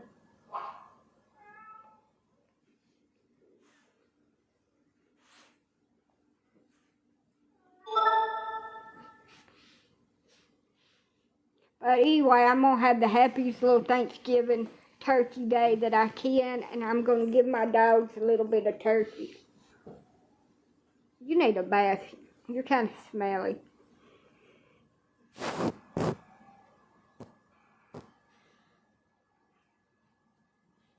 Wiener, wiener, wiener.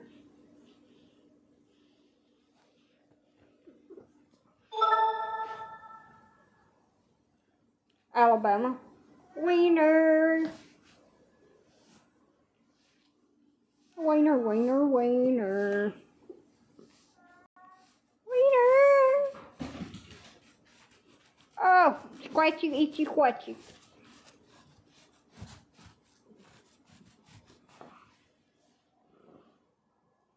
I like my wiener.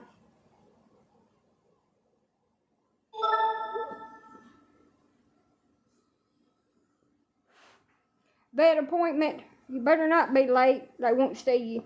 I'm about to get out for sure. I'm wanting to lay back down for a second. I gotta let these dogs out though. The big ones at least.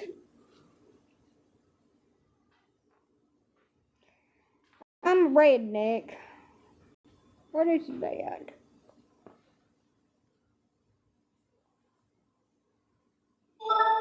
You got a skin tag on your ear. My doggies are old. I worry about when I lose them, I'm going to lose my mind. I worry about when I lose them, I'm going to lose my mind. Everybody like, why you got dogs? Why you got them dogs? Your life would be so much better. Not for me, because I don't have anybody else with my animals. Nobody don't come see me. Nobody calls me. My phone never damn rings. The only people I talk to is on this TikTok live.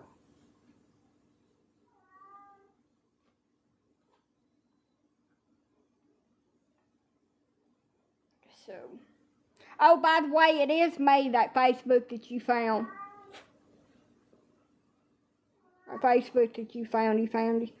That was me. I don't have the same name on my Facebook. I have my government name on my Facebook. Just by the way. Whoever found me, I don't know if she's still in here or not. Somebody found me on Facebook, like, send me a picture. Or I sent her a picture, didn't is this you? Is this really you? Answer your Facebook. Answer your Facebook. Now, I have two Facebooks. I have one in my maiden name that's on my TikTok, and then I have one in my married name. And I use the one in my married name more than I do this one. So, quit painting my floor, Elsa.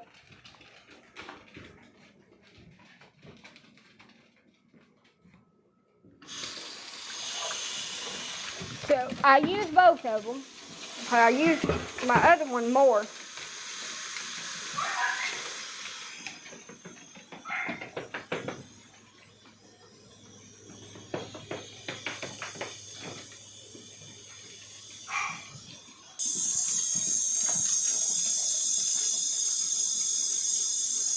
But anyway, somebody was like, get on your TikTok, message me. And I'm like, okay. Was that you? Yes. I felt like I was having to verify, like you do when you get on Social Security. That's what I felt like. Which I understand she's trying to do her due diligence to make sure that it wasn't somebody that made a fake profile. I understand that. Oh, look at this. All the things I can't afford. Maybe hopefully I get all my stuff for Thanksgiving. I hope I do. Hopefully, my check comes when they say it's going to on the 22nd. I'm looking at food now because my brain can't stay concentrated on one thing this early in the morning.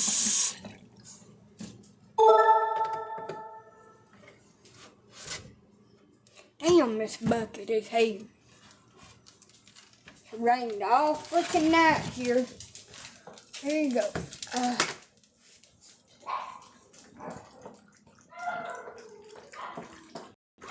I don't have to let them little ones out till later. They've got puppy pads that they can use.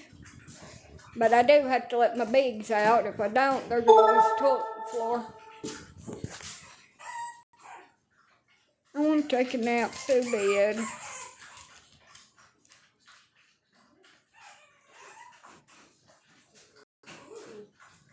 I live deep in the South now. But I tell you one thing, I'm damn tired, y'all. I feel like I need about 12 Red Bulls to get through the day. Lord have mercy on my soul. I'm just damn exhausted. I need another Joanna. I need another me to do all this stuff that I need done. So I could just go my ass to sleep. Because I'm just tired of being me. I just want to lay in this bed and not do a damn thing but lazy as hell today. Not since last night. I went to bed and got up I've been up since 1, but I gotta let my dogs out. If I don't, they'll use the toilet in the house.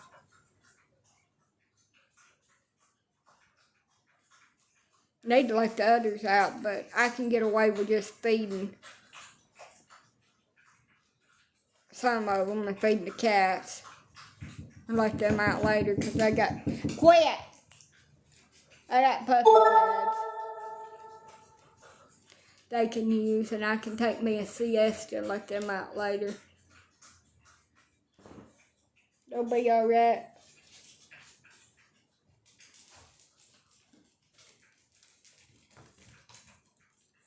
Or I could just stop being lazy and just take them out because it wouldn't take me 15 minutes. And just drag my ass out there. Quiet now, get down before you pop my bed. Go lay down. Thank you. It was raining here too. It stopped, but I don't know if it's going to start back.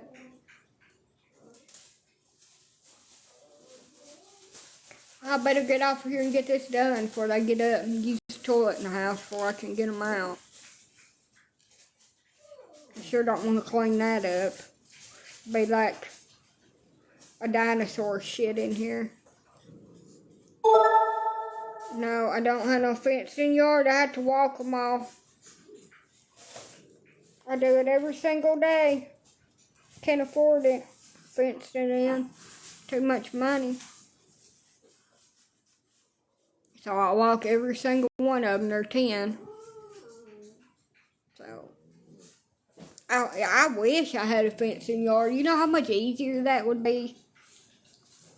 Just open the door and let the beast loose. Not have to holler at them, get your asses out of that damn road. And then when our neighbors over there staring at me, and I just wave at them.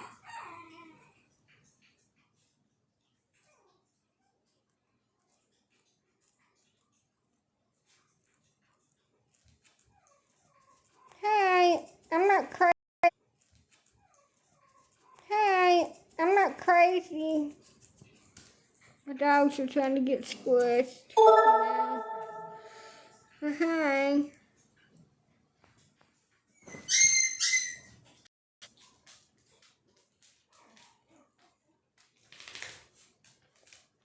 They listen, too. They get up here out of the road.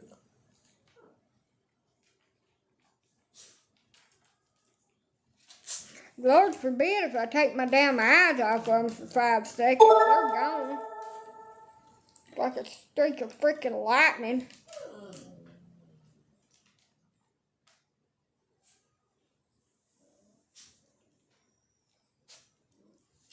Why? Do you? Do you work? What do you do? How many days do you go?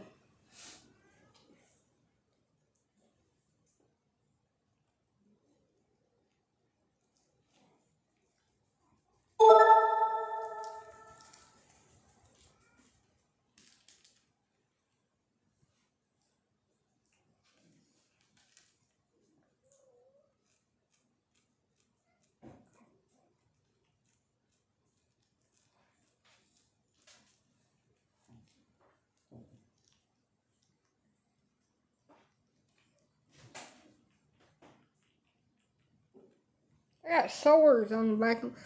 Oh, that's good for you. Glad. Got sores on the back of my head.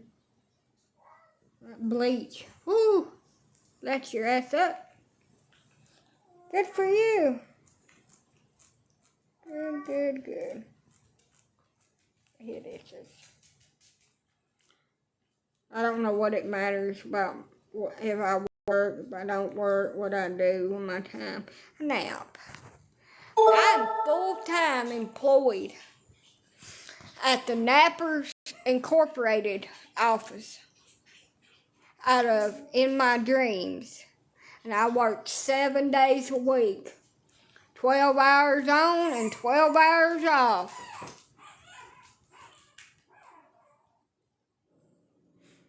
And then in my spare time for my second job, I work at Neiman's Laundromat. I have a assistant that holds the bed sheets while I beat the farts out.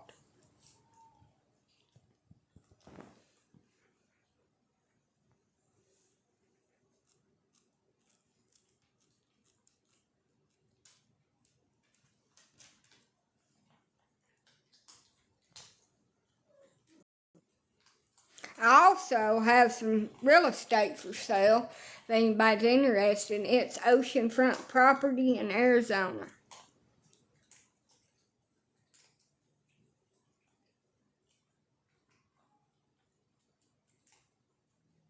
I mean, I don't understand that. Do you work? Where do you work at? Where do you work at?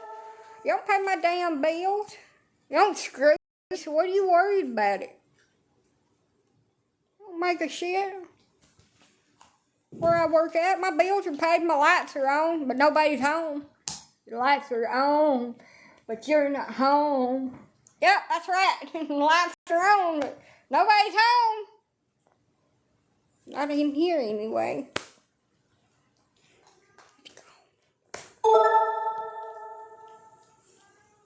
Lights are on, water's on, internet's on, TV's on.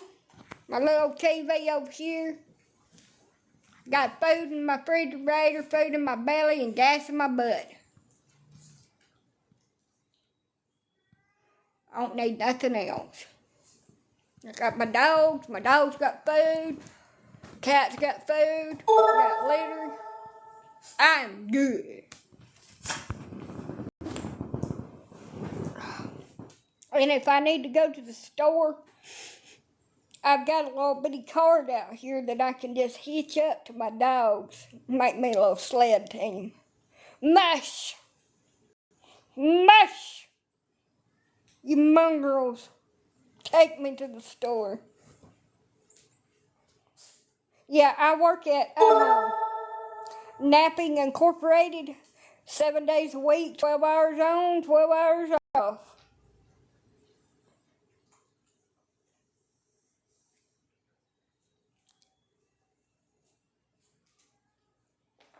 That means I sleep for 12 hours and then I'm up for 12 hours.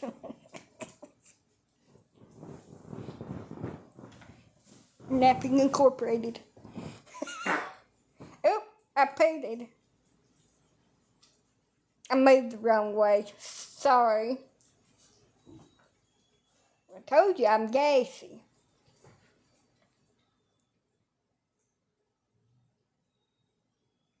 That's what happens. And that's why I ain't with nobody, because that would happen trying to do something. It just slip on out.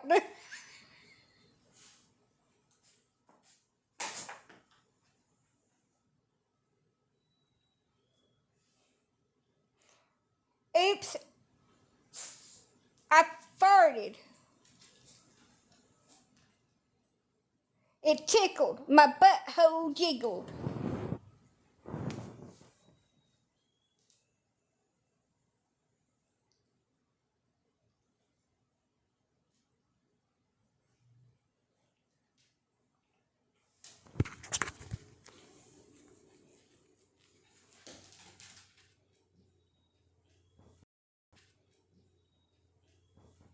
make sure when I go out in public, note to self, take somebody with me and make sure I stand close to them. That way, when I pass gas,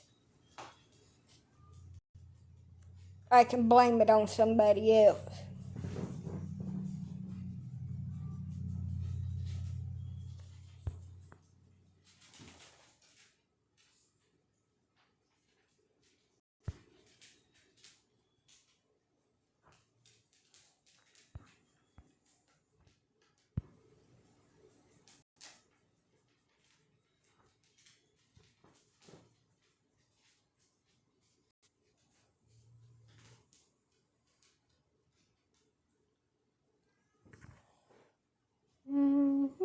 What's everybody got planned for Thursday?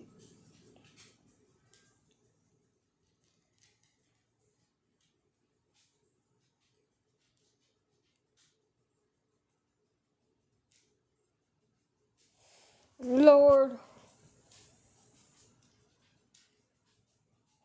the funniest story I've got is trying to talk to somebody in a really serious setting. Like, it wasn't no joking around, can't joke around or nothing with these people. They was just assholes. And straight up just allowed past gas.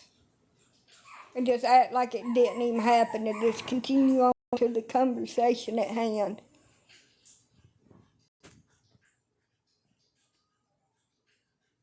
Like it was like a business meeting scenario.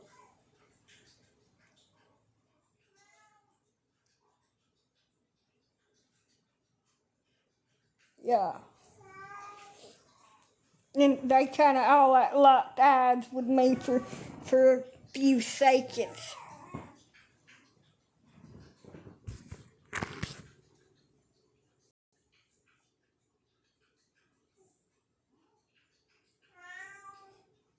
Nobody ever said a word. They just kind of looked at me and then looked at each other and just continued on with their little propositions that they was laying in front of me.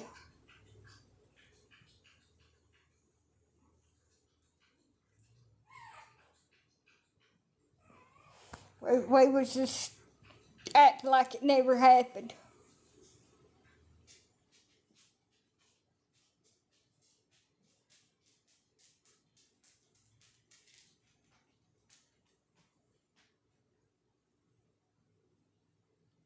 DHR asked me, the DHR people asked me while we was in our little ISP meeting whenever I had to talk to their dumbasses over my daughter, my youngest, asked me if I drunk. I said, I took a sip once upon a time. They said, what do you mean took a sip? I said, I took a sip, the room started spinning, and I passed the hell out. They just kind of stared at me.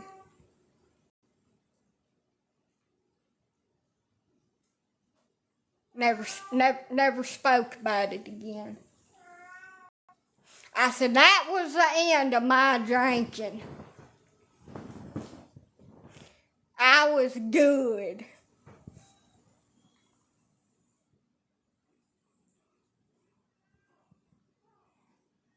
I don't think they was amused, even though the other people in the room was laughing.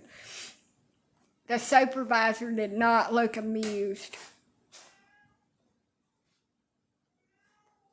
And then I had to tell him about me falling down the stairs and having to go have my vagina sewed up because I thought that was an appropriate story to tell at that particular time and moment. While we was having an ISP meeting about getting my daughter back. You don't take me nowhere. You can't take me no damn where now. Do not leave me unsupervised. Because there's no telling what in the hell I'm going to say. Especially when I'm nervous. Lord have mercy. Just trying to make light of the conversation. Fell down the stairs and ripped my vajayjay wide open. And then we had to go to the ER at 2 o'clock in the morning. They had to give me a couple of stitches, y'all. She looked very uncomfortable and started playing with her phone.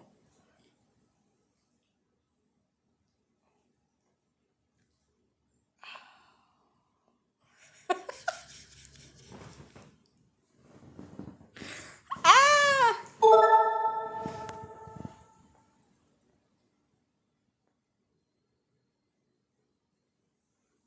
Yeah, I did that.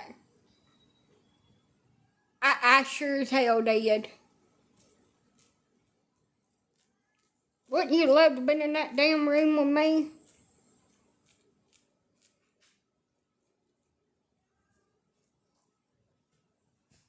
No matter, and no telling what else shit I said. He and my lawyer said, I can tell by the conversations that I've had with the DHR and other things like that you're the kind of person that needs to keep your damn mouth shut and disagree with whatever's said. I said, sir, I ain't never been able to keep my fucking mouth shut as long as I've been on this God green earth. And that may be the truth. I may just need to keep my smart, aleck, headstrong, cocky mouth shut. But that ain't gonna happen. That ain't gonna happen, because I'm gonna argue with Jesus Christ himself. And I'm gonna have some kind of combat to say to everything that's said to me.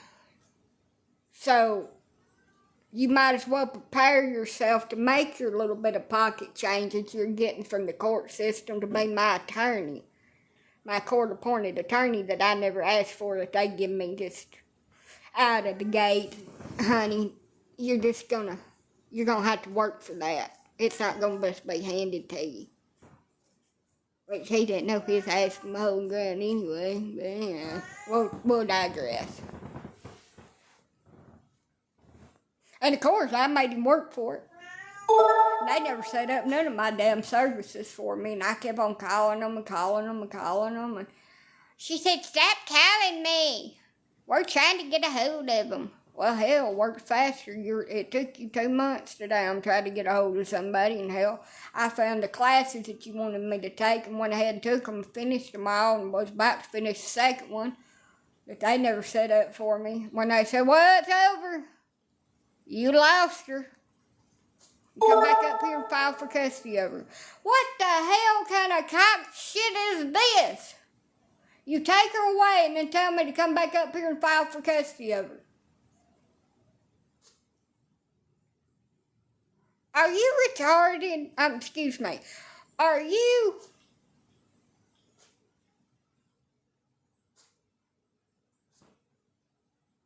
Did you go through special education to become a social worker or something? You know, if I took a kid away, I'd take it away from somebody that needed it took away from, and I sure as hell wouldn't tell them to come back up here and file for custody of it. I reset myself. I can't say that. I heard that on the show earlier. The T word. Sorry. Didn't mean to offend nobody. Grew up hearing that. I had to reset my vocabulary. It ain't like it was in 1962 when my great-grandma and grandpa was raised. That raised me. And I offend some people, and I'm sorry about that. There are 2 words that you ain't allowed to say in public, and I try so hard not to say either one of them. Sometimes I just, slip out. And I don't mean it to, and I don't mean nothing bad. But sometimes, my filterless mouth just like, and I have to catch myself. Say, oopsie. Said that damn word again. Anyway, I was like, are you spatial? Are you spatial or something? Because you took my kid away. Didn't even tell me why. They gave me no damn reason for nothing. And then told me to come back up here and file for custody of her. Are you serious? And then the lawyer that did absolutely zero for me. Zero for me said you're below the poverty level. So when you come back up here and file,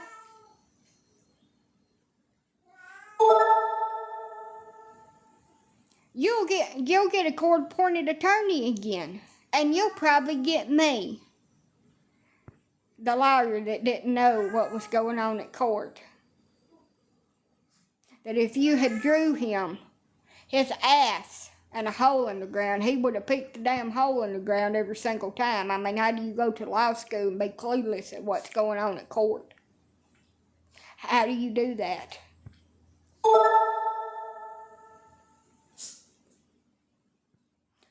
Lord have mercy. You'll get me again. That did nothing for you, that didn't advocate for you, that didn't try to get your kid back, and that sat here and told you that I'll have to be your lawyer for the next 6 years when you do file, because it'll take 6 long years of battling with them to get her back in your home, no matter how perfect you are. But if I was... No, you did not. But if I was abusing my kid, they would have closed the case out.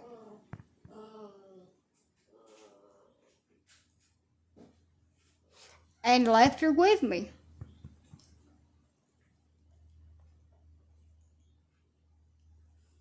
I'm having to do virtual visits with her right now. 6 fucking years. After I file, 6 fucking years. That's what he said to me, 6 years. It took them less than 6 months to take her, but it's going to take me 6 years. No, I did not date no damn black man on damn 60 fucking day fiance. I have 5.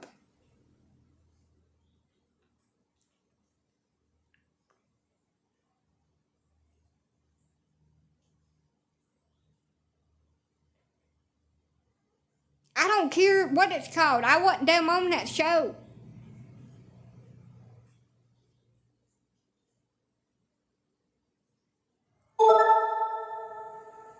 Weirdo. I ain't never been on damn TV except for when I got sued. Nope. Their dad and their family done me the exact same way as my youngest daughter. Stole them away. No, I'm not. No, I'm not famous. Well, sort of. I was on a judge show, like Judge Judy. But that's the only TV show I've ever been on. And I ain't telling which one because y'all ain't allowed to watch it. And I don't think that makes me famous. I ain't like Hannah Montana.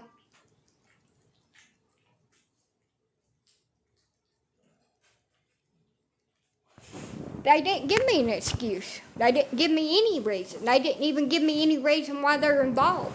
In the first place, to help somebody else steal custody away from me. See, my ex and his mother wanted custody of my little girl. So my ex's mom ripped her out of my arms and took her from my home without any court paperwork and was allowed to keep her from June to October of 2022. Then DHR formally opened a case on me in September of 2022. Went to court in October and granted her custody. Never said why. Never said it wasn't on my ISP meetings. None of my court paperwork that I cannot show y'all because it's confidential and I'm not allowed to. Never said why. No, I said like Judge Judy. It wasn't Judge Judy, it was like one, but it was Butthole Judge. No, I was supposed to lose, so I lost. But I was paid to be on nursing. She's 4. She was 2 when they took her. She's still nursing. I got up, just like every other day. I had some puppies in the house I was trying to get rid of. I have visits, but I don't have a car, so I'm having to do like phone visits. It's like 6 hours from my house, and there's nobody going to take me, and the Uber is too much. No, I'm not.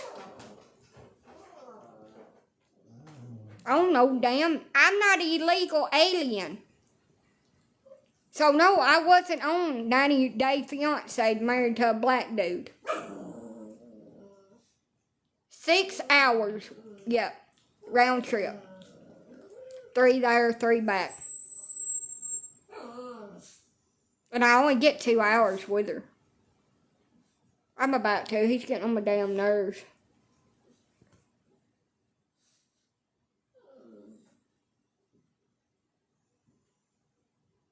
Alabama. I have a car and I'm trying to, I don't know.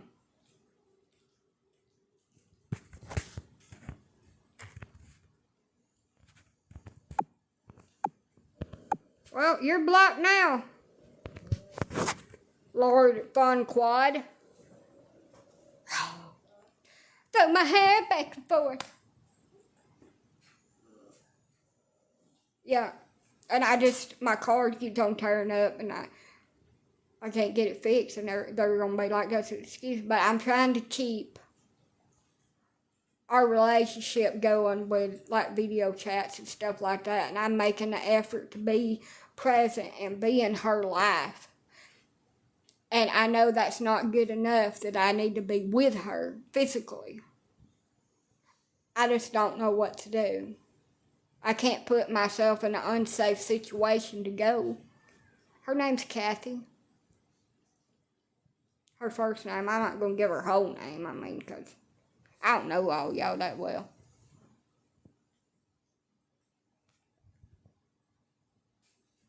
So, I can't afford that. To rent a car for one day is like $200 or $300. And I don't live in an area where I even have access to that, so that is a no.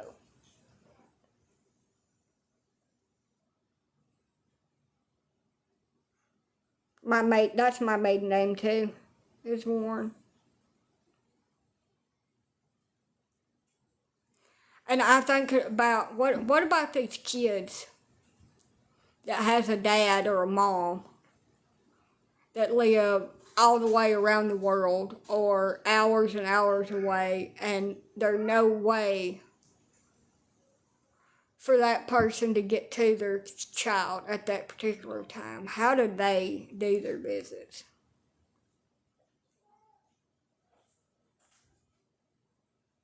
How do they do their visitation? And I would love to go and get me another vehicle. I'd love to get me a van.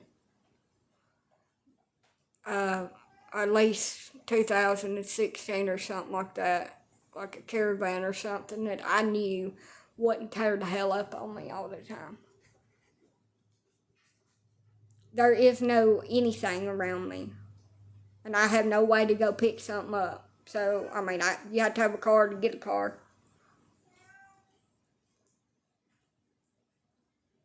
I can't. I get $900 a month to pay all my bills and buy my food and live on. $900 a month. And my power bill is always $500-$600. As much as I hate it, I just don't have it.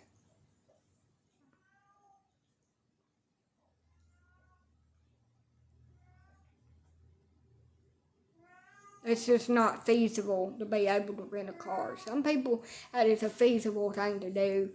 They have the income, they have the means of support, or they have a way to figure it out to get it, to do it, but I can't do that. I don't, because I have Alabama Power, and Alabama Power is high, like that. Georgia Power and all that, they jack your damn bill up. tell you it's just because it's cold or hot. That's why. Feed the cats! They cry all the fucking time. They're not damn hungry.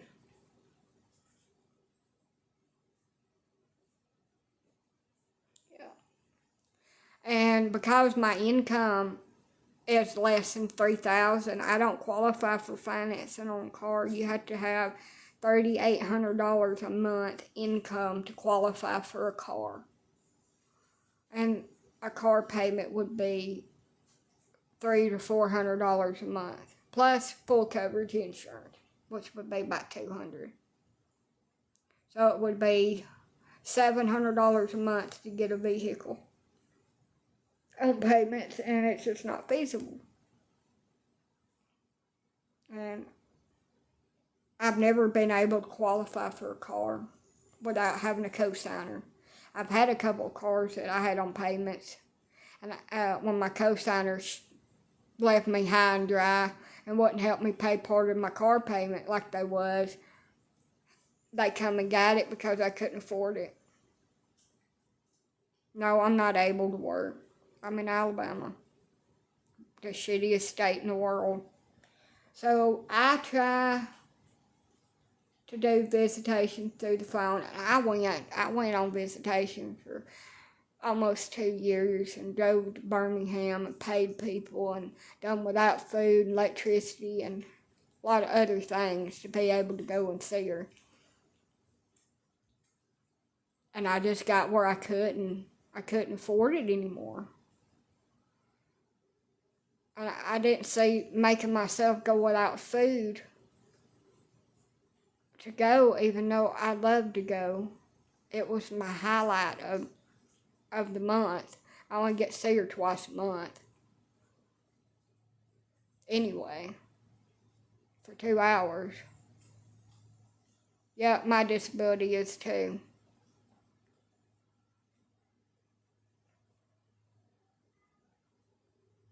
You must have a credit card with enough to pay the deposit, and the deposit's about $350. And you have to have a way to go and get the car and pick it up, take it to your house, and then take it back, and you're the only one allowed to drive it. You'll get in trouble if anybody else is caught driving it. And the nearest rental place is probably an hour away from my house. I don't have that. What about the others? When my ex-husband got murdered in 2019, his sister that had custody of my kids completely cut off all contact with me and my children, and she has made my children believe that she is their biological mother, and they're not allowed to speak about me or call me or see me, and she won't answer any of my messages. And I have sent her to current date probably 400 or 500 messages asking her to see my children or talk to them, anything, and she refuses. And the last time I talked to my daughter, my youngest daughter, was a couple months old, and she said, "Mommy, I really miss you, and I want you to come see me." And I said, "You know I really want to." I said, "But you'll have to ask your Aunt Mimi." She said, "Mommy, I know that she's keeping us from you. And I know you really want to come see us. And we really want to be with you too." And I said, "I'm so sorry, kids. I'm so fucking sorry. Because it was my fault for being with your father. All of it. And I'll never forgive myself for that, for the pain that I have caused my children by being with their daddy, making that mistake to be with a monster. Just like my youngest child, she wouldn't be in this situation if I would have just told him that she wasn't his and blocked him from Facebook, she would be right here with me and I wouldn't have to live without another child.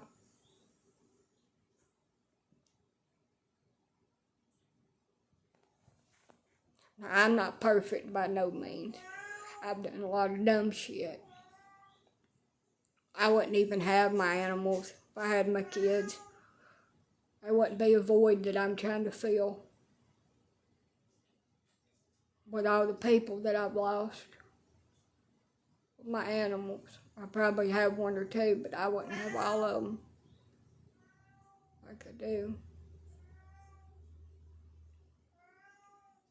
I'm most hard and harsh on my damn self. But it was not fair for the government to step in and take my kids away because I had an unhealthy relationship that I was trying to get out. It was not. People make mistakes. They have bad relationships. They have ugly breakups. But they're allowed to make mistakes as human beings, and that does not make you a shitty person and a shitty mom, and it does not mean that the government gets to step in and tell that you're not fit to be a mother and take your children away. I never missed a doctor's appointment. My kids was never filthy. They was never malnourished. My oldest daughter got a diaper rash while we was trying to potty train, but that was the extent of the little issue. It was a battle. She would lie about needing to be changed, and I would have to fight her and hold her down and change her damn pull-up. But I didn't deserve to be ripped away from my children while they screamed and cried and begged for their mother. No, I still have my parental rights to all my children. But what good is that if they're not here and I can't get them here? And I keep on the faith alive, and I keep fighting, and I keep telling myself that one fucking day that I went through all this hell and pain and suffering, and one day they'll be home, and I just have to keep going and believing and trying. And half the time I just want to throw in the towel and say, what the fuck is the use? It's never going to change. I'm never going to be able to fix it.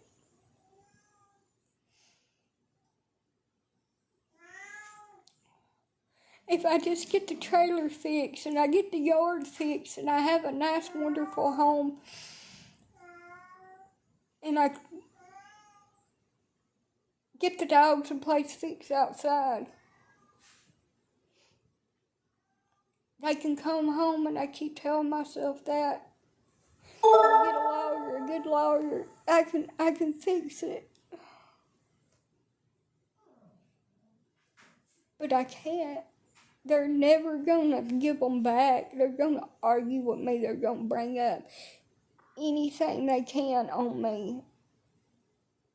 Spoke out of turn, said something, manipulate whatever I said around. Even if I'm able to save it up. And my life feels so fucking empty without my kids in it. I miss so many damn Christmases and birthdays. Everybody asks me what I want for Christmas. I want my kids to walk in the damn door and call me mommy. And all this to be a freaking dream. A nightmare. I've been in a coma and I wake up. And it was just all a lie. And I ask myself all the time, what did I do that was so fucking bad that I lost my kids? And I fought so hard and I did everything I could.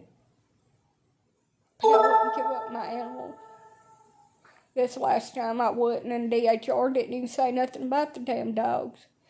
It was my ex's mom. That was her reasoning for everything. It's because she wanted me to give up my dogs. And I refused. I bought, and don't get me wrong, I ain't some kind of crazy bagger or whatever. I had a really nice pickup that I bought with settlement money from a car wreck that I had in 2019. And he blew my truck up and beat the window out of it. My ex-boyfriend, my youngest child's father.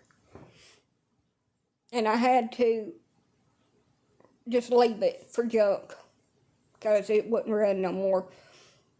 The pistons was shot. It had a bad rattle to it, and it just shut off on you when pistons would get stuck and it'd shut off. I paid $6,500 for a truck that he blew up. I didn't have no choice but let him drive it. I was bitched out.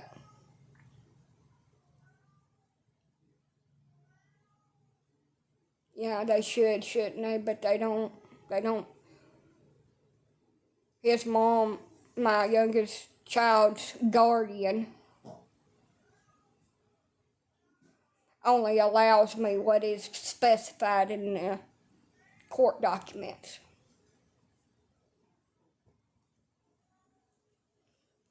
And I'm trying so hard not to let that get me down this year because I have a home. I was homeless before. Didn't have a home. Had to live outside, live without plumbing, live without heat, live without air for 2 years. I have a home. I had one last year. I got one again this year. And I want to be fake happy if nothing else. And I want to celebrate Christmas even if I don't have family or presents or any of that. I just want to celebrate Christmas. Maybe I can see some Christmas lights or something. Somebody will take me to the Christmas light show. I always love that.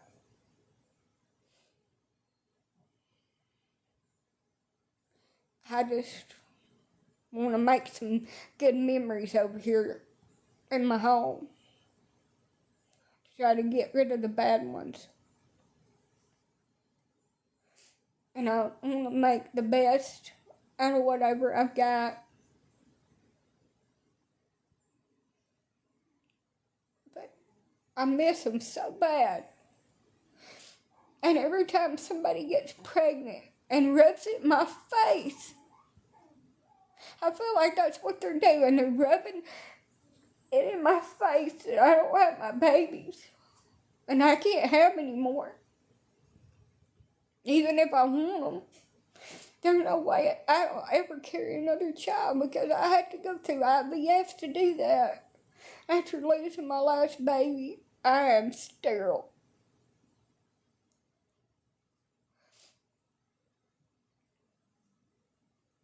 So I am done with babies. I love them too. Lord, I'd have 8 more if I could. If I could keep them, I would. And I may not be rich, but I would make sure they had nice stuff. And whatever they needed.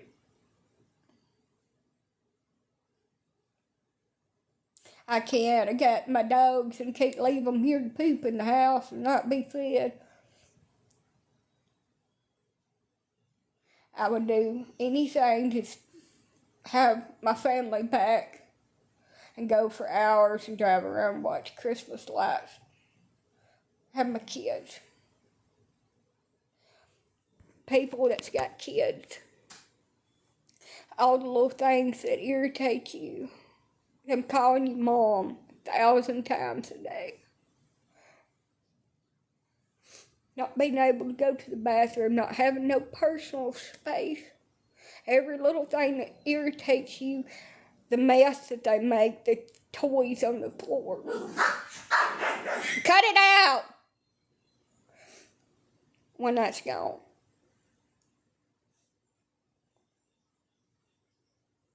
And it's just, you listen, you hear that? The silence, the birds chirping outside.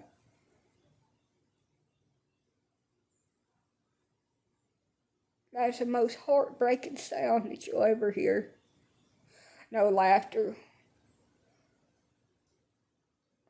Nobody needing you, nobody wanting you.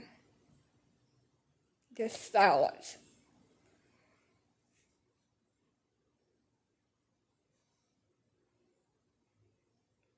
But I shouldn't have to wait until they're old enough. I shouldn't have to be excluded from their life.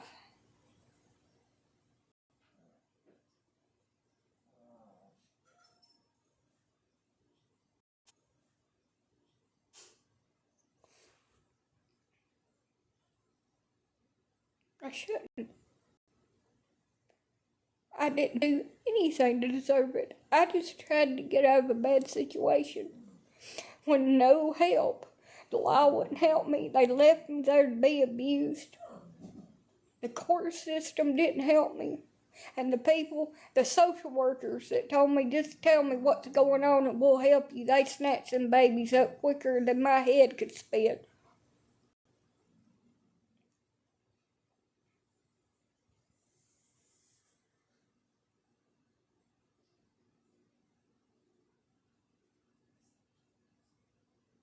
Yeah, I'm missing their childhood. It's not fair to me to tell me that I have to wait 20 freaking years until they're old enough to come home.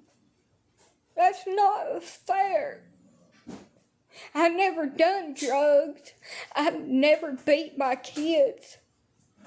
I never starved them. I never locked them out. I never left them.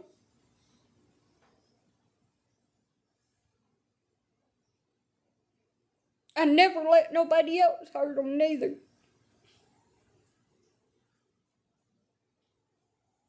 So what did I do that was so awful that I couldn't be a mom? I go to school every single morning. Got up in a car that didn't even have heat in it, and it's cold as hell. And I drove an hour to damn school. I do, but who's got $6,000 or $7,000 laying around? I sure as hell don't. Even if I sold a kidney, I wouldn't even have that much.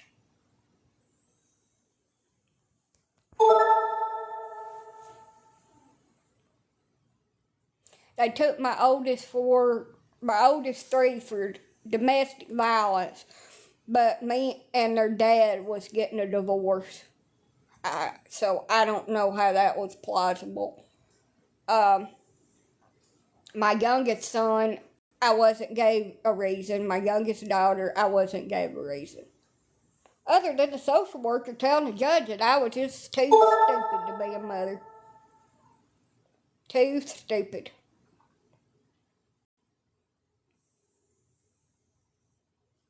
So I guess I am. I birthed them and I raised them for the first few years of their life. And I done the best I could. I never had no mother. She walked out. I have no contact in Hatton for the last 4 years. I'm not allowed to. I'm not allowed to talk to them.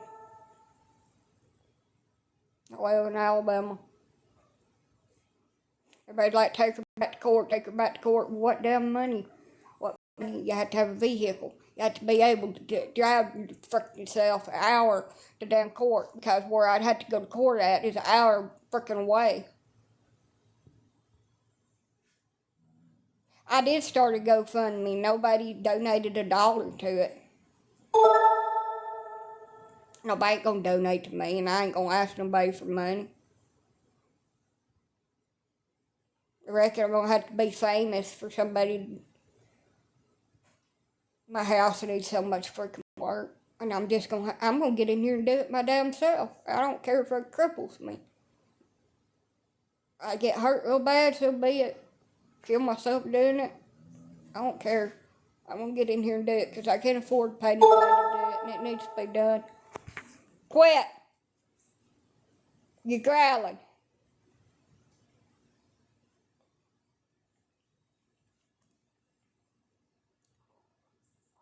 So I'm gonna move.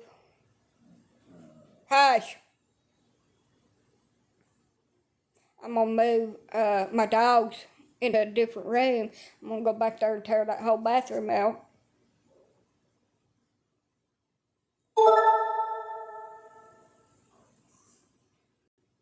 So to buy everything I need, all the material from my house, and do the work myself. And to pay a lot of vehicles fixing this shitty one up out here good enough to hold up to go back and forth to court and do visits and overnight things and stuff like that. And I can't see shit to drive at night. I stay my ass at home.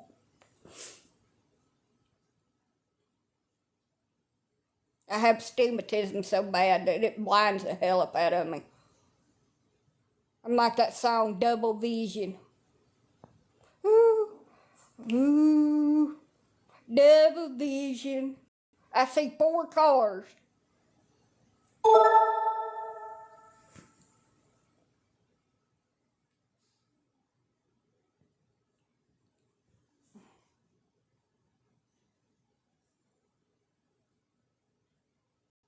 Yeah, so and it probably be more than that for the lawyer. That's just a retainer.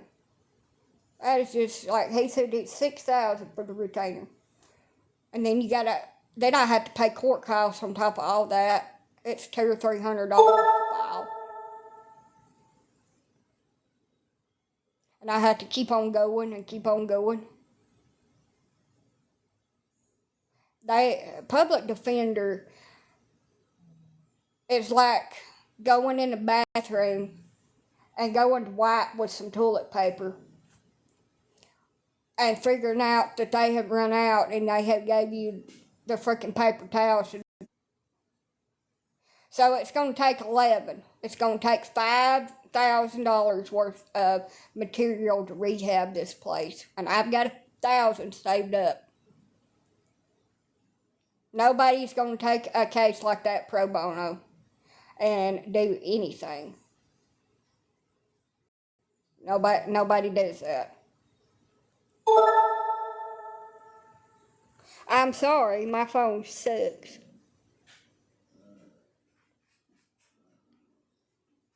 I cannot work and keep it. I will lose it. That is a lie.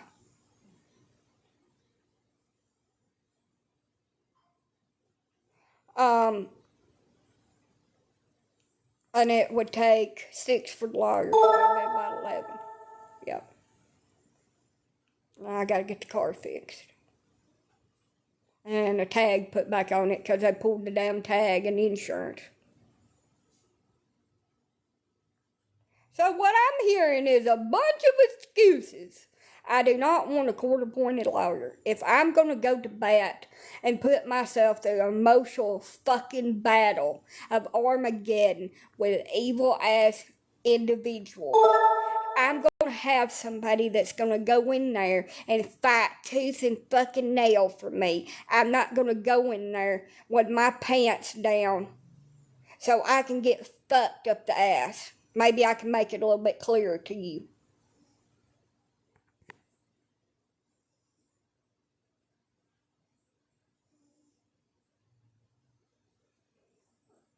Is that clear enough for you?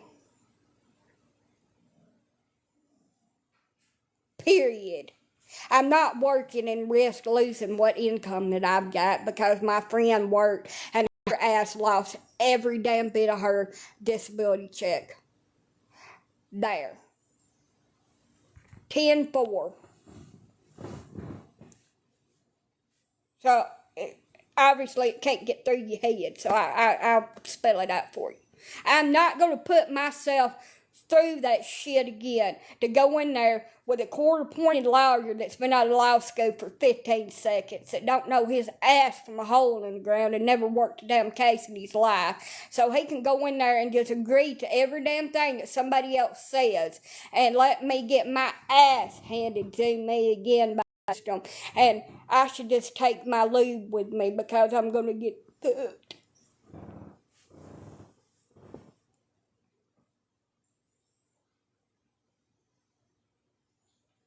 So there. CPS took them. Removed them. Ripped them away. His mother ripped Kathy away.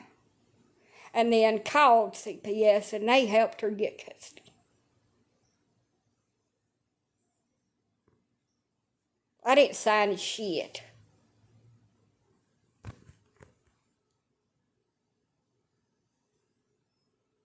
So there. No, they're not.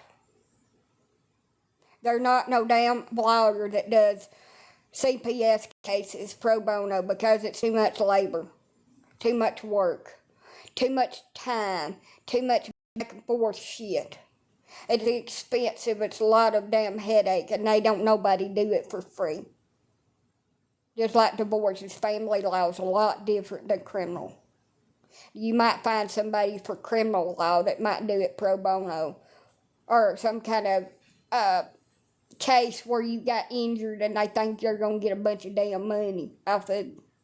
But you won't find one for the damn that for free. They're too much into it, and there's too much money going in it from every which way from the government and everything. So no, they don't. And you'll never fully beat them.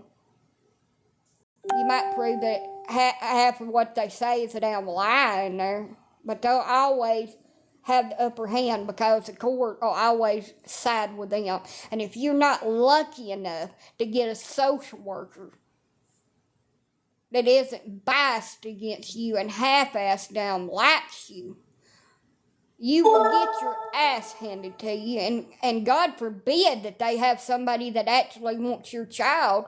You'll never see them again. Ever. That child will be gone because they want that child. And they'll go in there and say every lie in the handbook to get them. Because guess what? They get paid. They get paid a government bonus to take your kids away. Technically, I have court-ordered visitation. That it does me no good. It's just a piece of paper.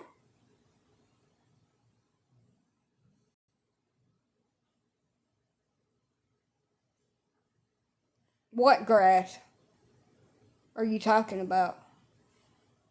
What are you talking about?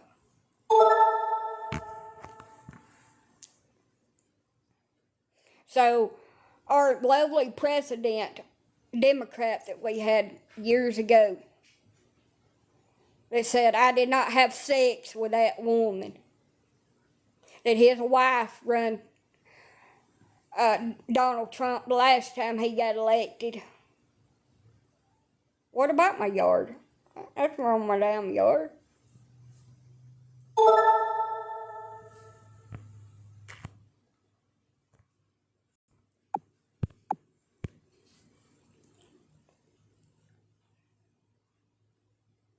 Anyway, that said I did not have sex with that woman. That damn president made a federal fund and put trillions of dollars into it. And every time CPS, DHS, DHR, all them little names, they remove a child and put it in foster care or put it with adoptive parents or put it in relative placement, they get a bonus to the worker and they get a bonus to the county. And until that is stopped and there's some kind of federal regulation put on them and actual proof of abuse to remove a child, and it's actually investigated, they're never going to change. They'll continue to take children. And children that have not been abused, they don't have behavioral problems, and they don't have physical problems from abuse. So they're easily to place with families. And families will pay them in the court system for that child. There.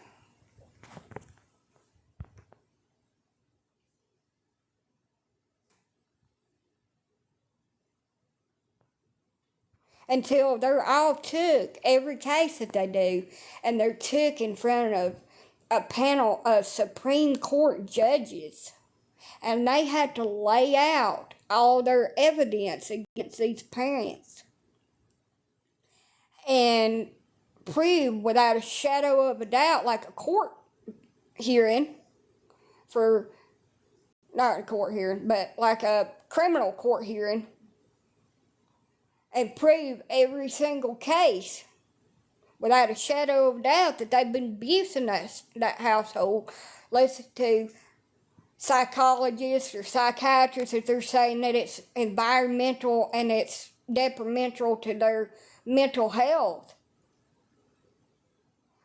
They'll never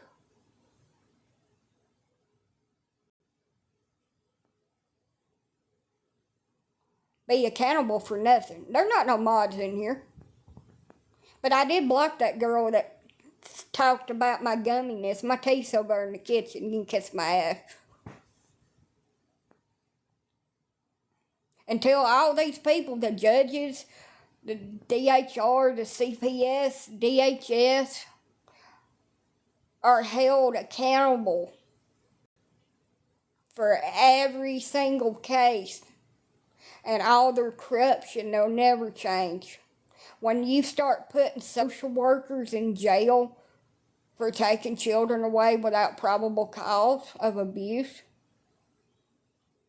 it'll stop. 110% it'll stop. When you start taking these people and making them have a freaking degree and training for their job, what they are allowed to do and what they can't do, and making sure that they do it, it'll change. But it'll never change because the government don't care enough about our kids to change it. And these kids are being removed from households where they're not being abused, not being traumatized, and put into households where they're being abused and being traumatized, and will have lifelong mental problems because of it. 110%. And also will have attachment issues and disorders because of being removed in the crucial windows of development from their parents. And then they tell you the reason why they can't reunify you is because they've been with these other people too long and it would be detrimental to their mental health. But yet they lived part of their life with you for years and they was ripped away within 30 seconds. Make that make sense. But it would be traumatic to that child to remove them from a home that they've been at for a year or two and put them back home.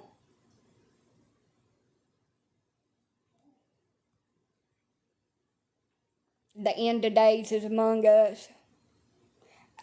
I'm not trying to put faith or propaganda in front of y'all, but the end of days is among us.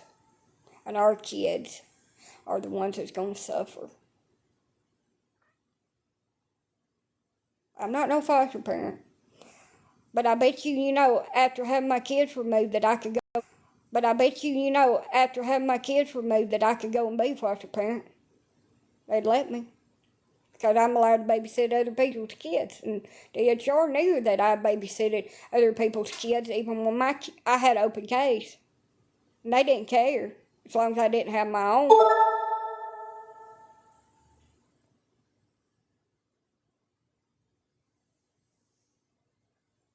I can keep other people's children, but I can't have mine. Does that sound sane to you? Like, I kept the neighbor's kid for 3 days and they knew it and never said a damn word. But then said I was too stupid at court to have my own kids. That my intelligence level was too low. Look, I didn't go to school. I don't have no high school diploma. My mom never sent me. I went to work with her on paper route from the time I was 8 years old. She never sent me. I can read and write. I'm pretty intelligent with a computer. But I never went back to school to get it because I had kids. I wouldn't keep this little girl one day. I don't have a GPA, no. I don't know. But I do have a learning disability. I'm dyslexic. And I botched the little test that they gave me and was screaming at me because I was taking too long. So that's what they was going by, some kind of stupid little psychological test. That I don't know how to put a damn block together to make a pattern. What in the hell do I look like? A chimp? I don't know how to do that shit. What the hell does that got to do with wiping a kid's ass? You wipe their ass, you feed them, you get them dressed, you send them to school. Hell, it ain't damn Darwin. You know how to damn put blocks together or build a bear. Damn. I ain't got shit to do with kids. And let me tell you something. If I'm too damn dumb to do algebra, which I am, that's what a tutor's for. They have tutor centers in the damn schoolhouse. I don't need to know how to do a damn algebra or spelling bee. I ain't in school. I can get a study buddy and help them with their damn homework. I'll get me a t-shirt that says I'm special, I can't help with schoolwork.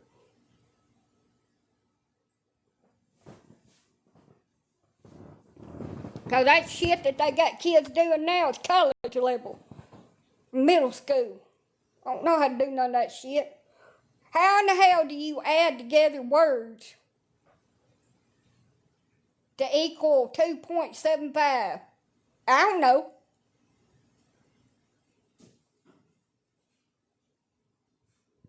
Get me a damn algebra calculator.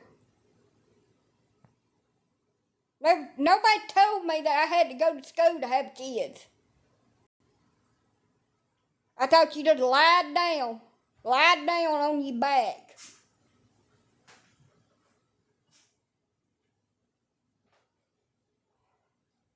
Let them diddle you for a few minutes and you grew it in your stomach, incubated it. And then it just like shot out of your vajayjay hole or come out the top if you had to have a cesarean. And then you wiped its ass for a couple of years. You taught it to use the toilet. You fed it. Taught it to speak.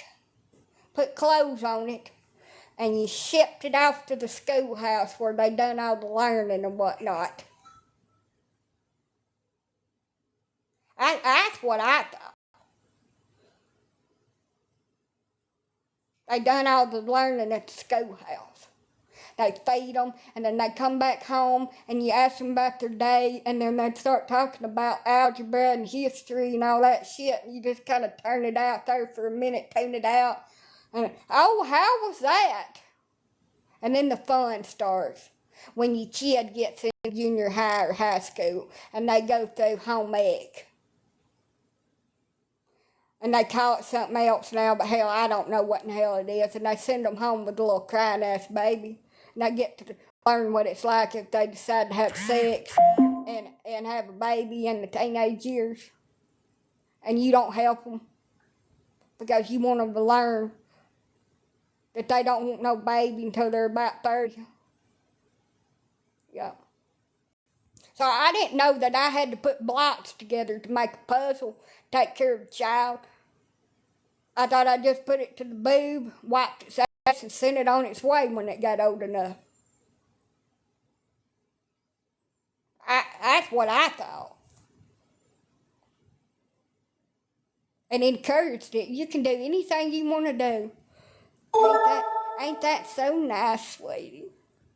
You just encourage it like a little flower and it'll just grow.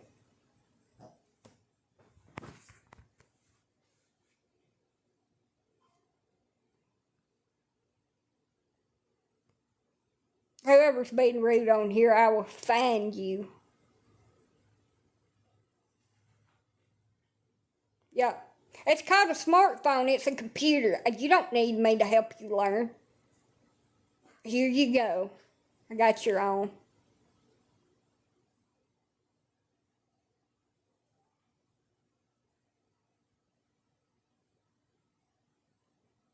Hell, need a damn test to have an IQ of 962 to have a damn kid. Why do you think cave people had children? How in the hell do you think damn cave people had children and they survived? They couldn't even damn speak. They didn't wash.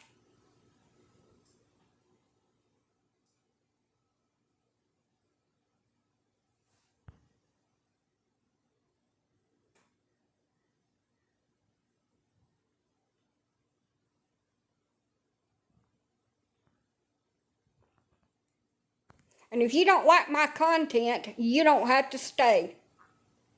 I don't need no damn test to prove you're a parent. Hell, you should have made me take that before I had them. You need a damn test. I never claimed to be book smart. I never claimed to be no kind of rocket scientist. I ain't out here making damn rockets, send them up to the damn moon, all that bullshit. Having a child is about encouragement, understanding, and ass whoopings.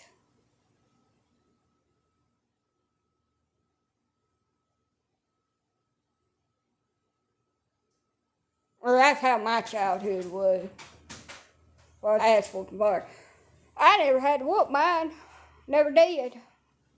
I did look at them, acting like I was mad, and they'd start crying.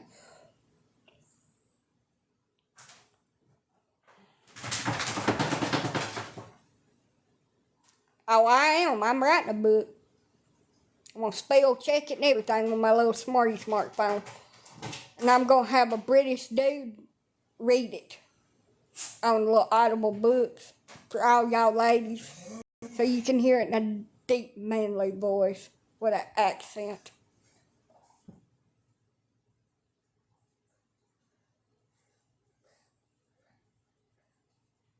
And I'm going to put it in excruciating details. Everything, especially the spicy situations I've been in over the years. So y'all can live it with me. I wish I was in the hospital. I'd have a vacation. No, they ain't come for me yet. But as soon as they show up with that padded van with my little straight jacket, I'll sure let y'all know that I'm on my 72-hour vacation.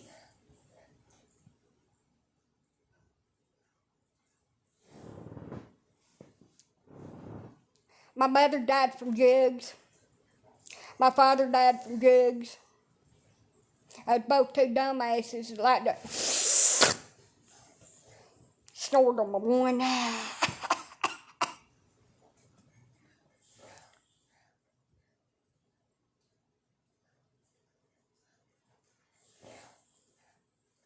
Like them little white lines too much. I ain't in no damn hospital. I'm in my bed, dude. Laying around being lazy this morning. I gotta take these dogs out. It's 8 o'clock already. 9 o'clock Friday. Can you walk? I don't want to. I don't want to walk. I'd rather somebody carry me around like a baby and just feed me and stuff and may never have to move again, but that's not reality.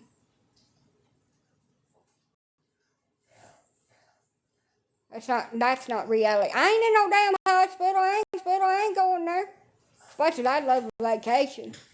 I don't need one like that because they stick you a lot in there. It's not like Club Med. All the time coming in there to check your damn blood pressure and stab something in you somewhere you don't want it stabbed at. And when you holler, oh, that damn hurt. I'm sorry, I'm being as gentle as you can. No, you're not. You're stabbing me with a big ass needle and digging it around in my vein. You ain't being gentle at all.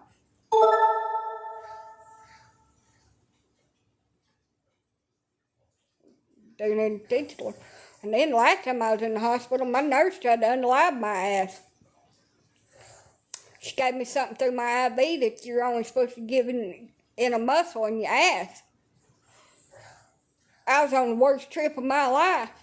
Felt like I'd done damn acid for the first time, and I was seeing sparks and colors, and the rainbow was talking to me. I ain't never done acid, but if I did, I assume that's what it'd be like. She had to check my vitals and had to sit in there for an hour and make sure I wasn't going to die because my heart rate had slowed down so bad. My blood pressure had tanked out. She tried to kill me.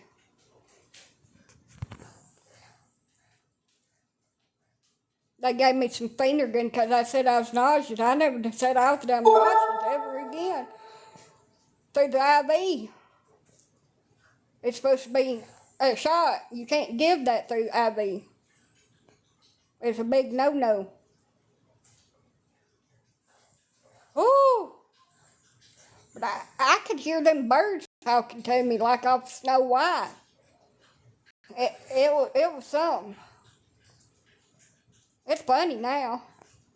I don't ever want to feel like that. Now, if that's why you feel when you're high, the hell no. I am good. I am good not hearing the Fraggles song outside and going to having a damn tea party with them nude. I am good.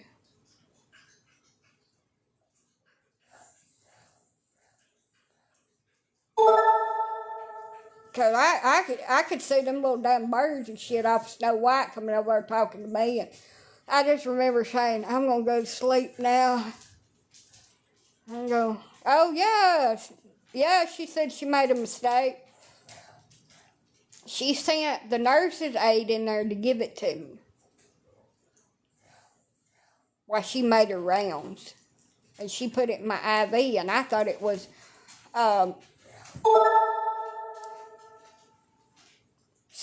different kind of anti-nausea medicine. It was, shoot, I can't think of what it is, but they give it to me all the time.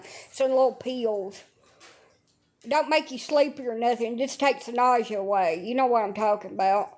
Hell, she tried to poison me with a damn poison apple. Yeah, she did. Zofram. I thought it was a damn Zofram. And then she told me, I give you Phenergan. And as soon as that got through my damn IV, I knew that I was fudged up really bad.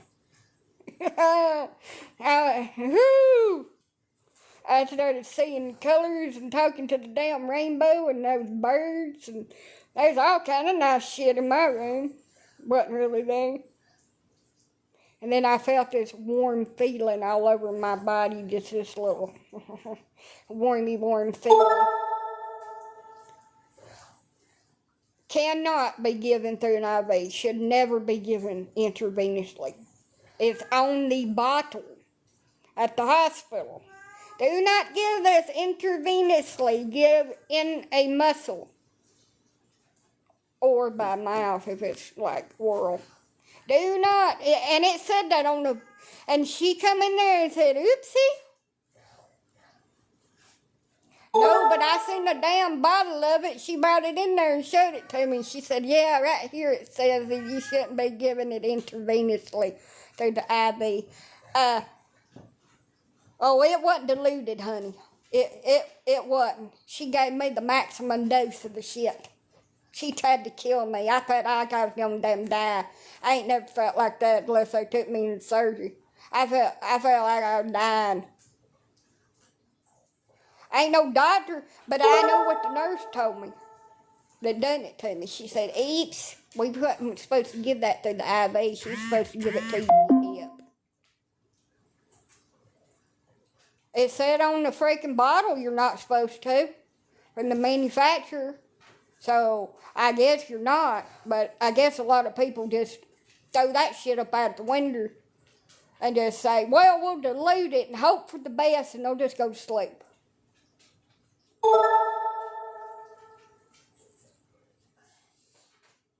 You're not supposed to. You're not supposed to.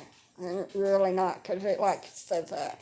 And actually, you Google it, it say that too.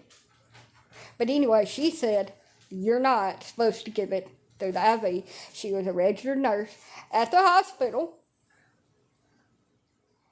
And she said, you're not supposed to give it through the IV. So we will go by the nurse that was taking care of me on said day a couple of years ago that said, you're not at the hospital that I was at. So whatever your hospital wants to do, or whatever you want to do, or whatever's been done to you that worked out, I am so glad. I almost died. My heart rate dropped down to 30. So they was going to have to paddle my ass and shock me back to life. They had to give me medication to bring my heart rate up. And my blood pressure bottomed out so bad that they had to give me medicine for it too. So I almost fucking died. So no, you don't give it through the IV.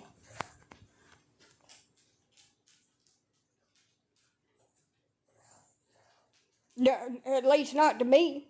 I almost damn died.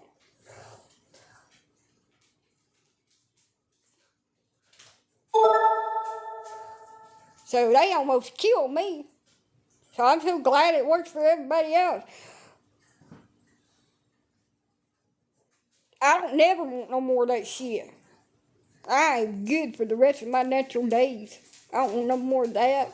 Hell, morphine didn't even make me feel like that. They gave me damn morphine. And it didn't even make me feel like that. Shoot.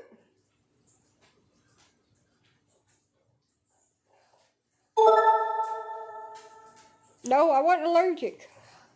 They might have given me too damn much. But I wasn't allergic.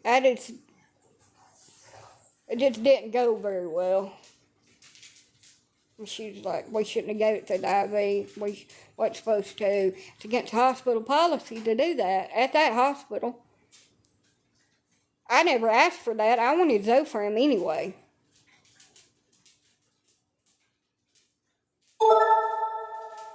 They gave me Phenergan through my damn IV and almost killed me.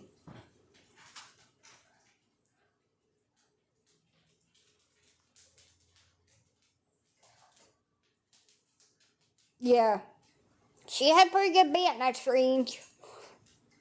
She pumped me full of it. She said, oh, she was supposed to give it to you in your hip.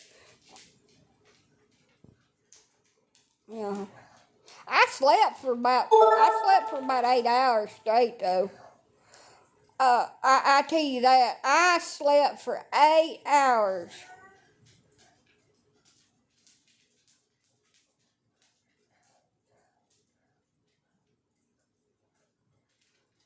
I don't remember a damn thing. Other than them checking my vitals a lot. I don't remember nothing.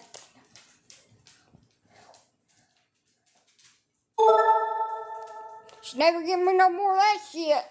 I was glad too, because I felt like I was dying. That was awful. Awful experience. But I was really nauseous from all the antibiotics they was pumping in me. I had pumps. I had 2 different IV pumps. I had 3 IVs. They was talking about putting in the central line and all that. I already eat breakfast and I burnt my hand. Yep.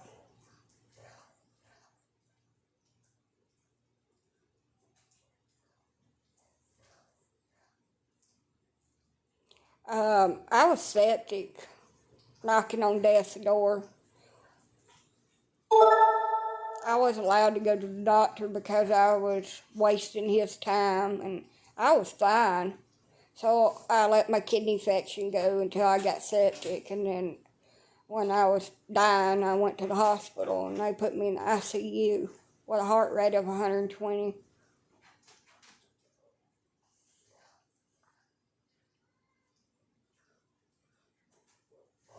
They pushed it. They didn't dilute it. They just pushed it through my IV. She just opened up the little catheter thing, and she just pushed it. Maybe if they'd have diluted it, it might not have done me like that. But it was like that time, that last time I drank tequila. That's, whoo! Just went all to my damn head all at once.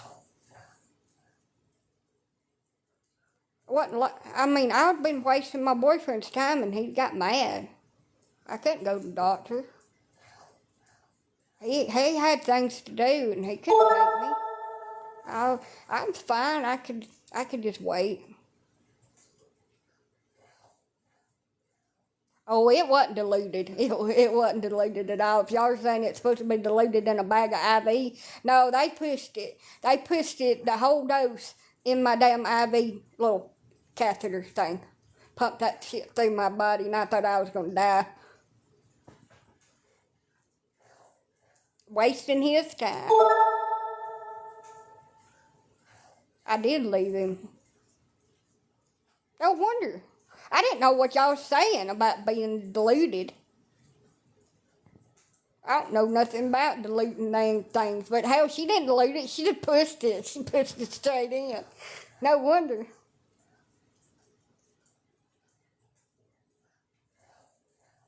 No wonder I felt so shit.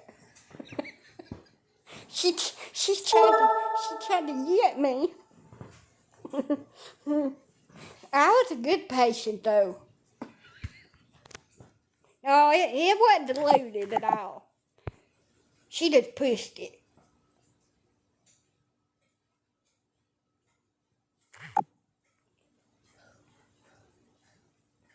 Yeah.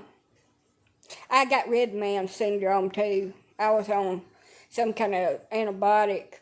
That's why I had the pump. They had to pump it in real slow. It felt like my body. Oh, yes, it did. It burned like a bitch.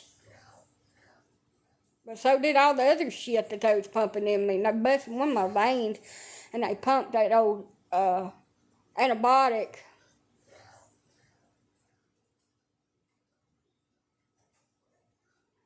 into my damn arm, and it was swelled up for 3 days. It was both painful. I can't remember what the damn name of that antibiotic was, but it gives people red man syndrome. It's one of the most strong antibiotics that they are, and they had me on 2 other kind of antibiotics.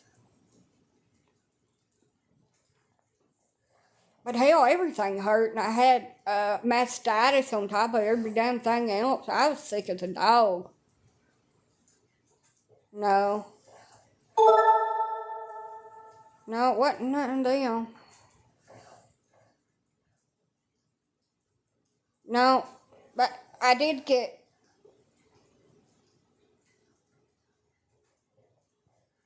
No, what declocycline? I can't think of what it is. I have to Google it and tell y'all the name. But it was some kind of weird name. I've never heard of it before. I've never had it before. And they told me that it could dye my skin red. And I would be red for the rest of my life.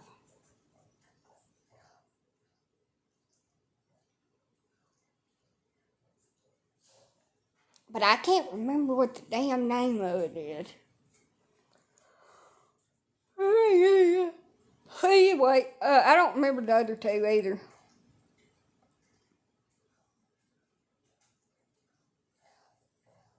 Anyway, I don't remember. I can't think of the names. But anyway, I was talking about putting a central line in because my veins kept on rupturing. I didn't have good veins. Been stuck so many times, been sick over the years. Or they was going to have to get, like a, what is it called? Ultrasound machine to try to find a vein.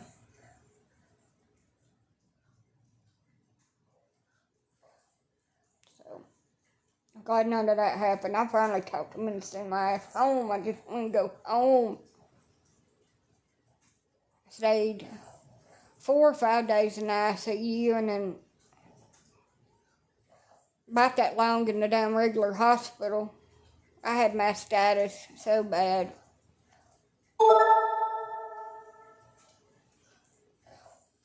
Yeah, that's right. I can't pronounce it. Shit, but anyway. Yeah, that's what they had me on.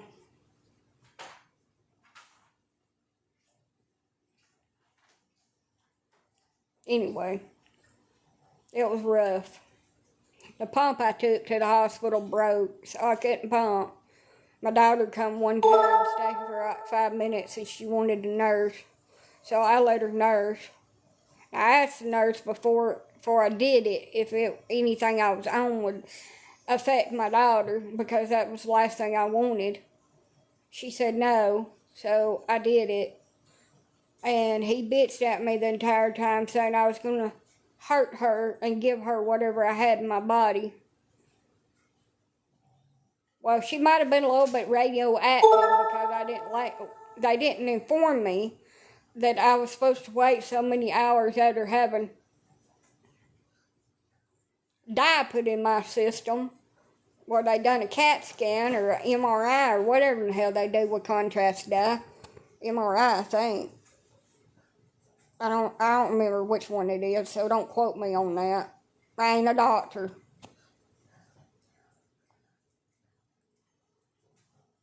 I wasn't supposed to nurse. She was a little bit radioactive, but she was alright. It was just a little bit. It had been a while since I'd had it, and I just had a little bit left in me. And my milk wasn't green or nothing, so she was alright. I didn't know. They didn't tell me. I asked, and she said it was fine. And said, well, you probably should have waited a little bit longer, but you don't have that much in you, so she'll be fine. I said, okay, she's fine. Just a little bit of radioactive material in the breast milk. But I was glad she nursed. It was painful, y'all.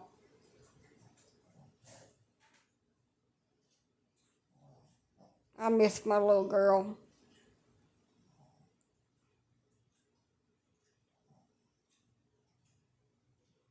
I had to ask to go home early for another reason, too. He told me that I had to come home and start doing stuff and cleaning and stuff because he couldn't do it and take care of Kathy.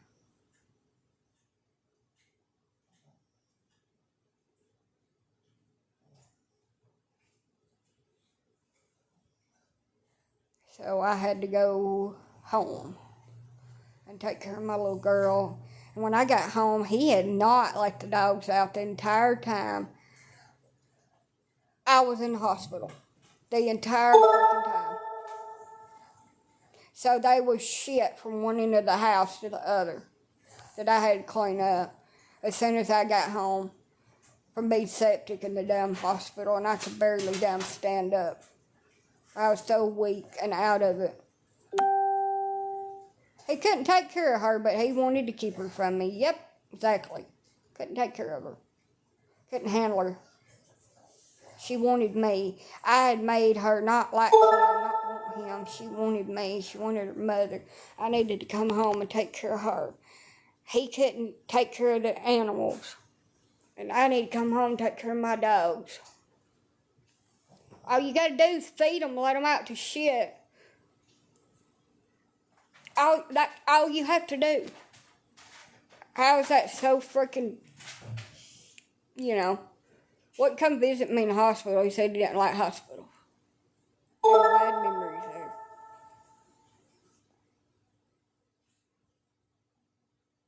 I could have died. Oh, yes, I'm writing a book. I'm writing a book and I'm putting them all in it. They're going to have their own little characters in my book that's going to say, based on true story. And I'm going to put a different name on there as author. What I don't know is a name. Like a ghostwriter. 110% going to write a damn book about it. Put all of it in it. So I had to go home and clean up dog shit. And my nurse, what she told me when I left there, because they knew for the way he was freaking acting and shit in there. And they had to come in the room when he was bitching me out when he did come to visit. She told me, she said, you go home and go to bed. You do not go home and start cleaning. Guess what? You couldn't stand to be in there because it stunk so fucking bad. I didn't have no choice but to clean them off the floor and let the dogs out. And she was brought and gave back to me, my little girl, and I had to be mom. So I fell asleep sitting up on the couch with her in my arms, sleep.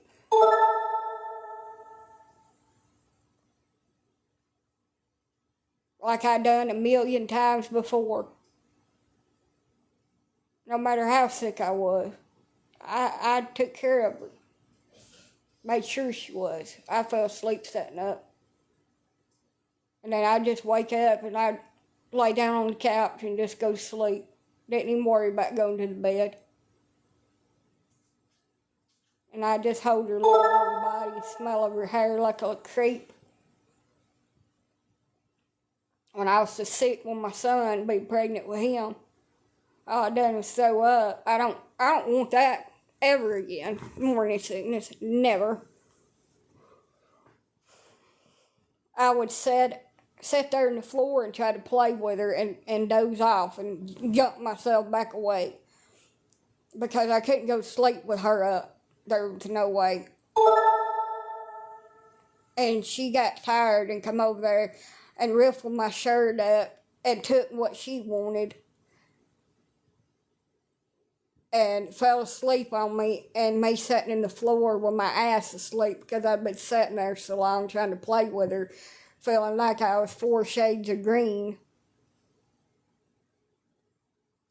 I couldn't even get up to get on the couch, so I just kind of laid over on the floor and went to sleep.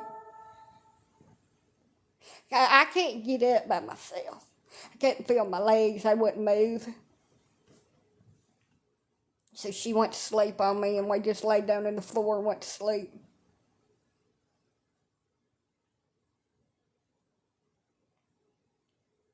I remember just wanting to crawl up in a corner somewhere while I had that morning sickness, and I kept it all through my pregnancy until my child was not alive no more. And I knew something was wrong, and I knew what they was going to tell me when I went to the doctor. I knew it. I felt it in my soul. Before they even said anything, I was already crying because I knew that the baby wasn't alive no more.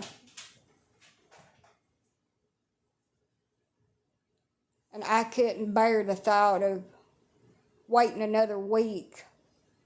The baby had already been passed for about a week or two at this point. I couldn't bear the thought of being pregnant another week and hoping I didn't get septic so I could have a surgery at another hospital because my doctor refused me care. So I drove to the other hospital and they induced me over an hour and a half away. I wanted to say goodbye to my baby. Wanted to have him cremated, and I couldn't have done none of that if I'd had that surgery. So I went through labor and I had him. He's over here. I got to keep one. They let me keep one of my kids in his urn. And I'll never be able to have any more unless I go through IVF, and that's $30,000. I wouldn't be able to keep it. I'd be crazy. Pay for a child and never be able to keep. Who would I have it with? I could raise it on my own alone, and I would. I'm too old. That is the end of my child rearing. He was the end of it. An awful way to end it. After losing my daughter the month before, months later, I lost my unborn son. Had to deliver and have him cremated by myself.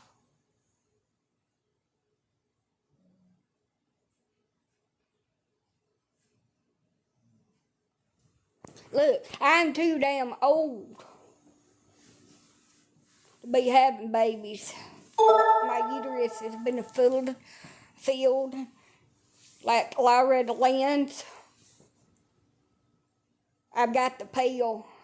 I don't want to be sick and have awful pregnancies and high blood pressure and hypertension and preeclampsia and piss myself. I have to wear a diaper. As much as I love the smell of newborn children. That sounds real creepy. Newborn babies. And I love to breastfeed, even when they tried to bite my nipples off.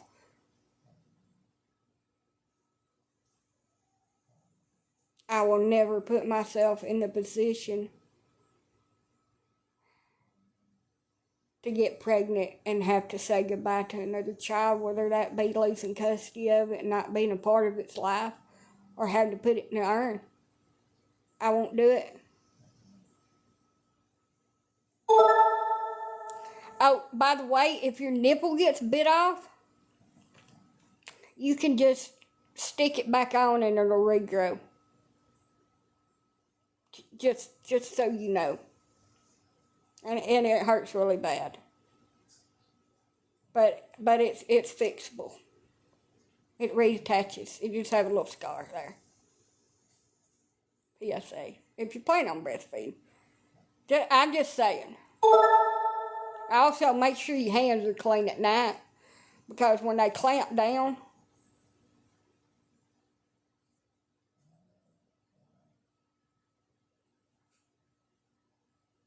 I'm so sorry. And when they clamp down at night, you need to take your finger in there and open their mouth up before they bite it off. Because that shit hurts. And my kid was 2 years old. She was still breastfeeding. I was pregnant with the second one. Had a big old gut, belly, baby belly. And I've worked real hard to get my figure back, y'all. After 2 pregnancies that I didn't even plan for. And I don't want to lose my girlish figure again. I would. But I don't want to.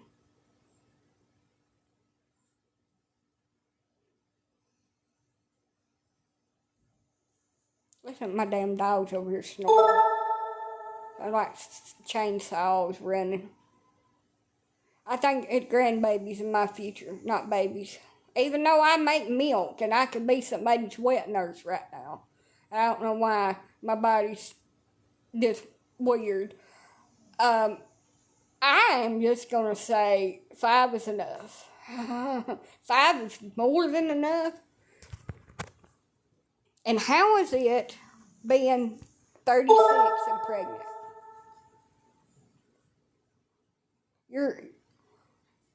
You're at what they call an advanced maternal age if you're over the age of 35. And you have to have a lot more monitoring and stuff like that. So I'm just wondering what's that like. Because I never went through that. I was like right at 30. And then 32 on my other.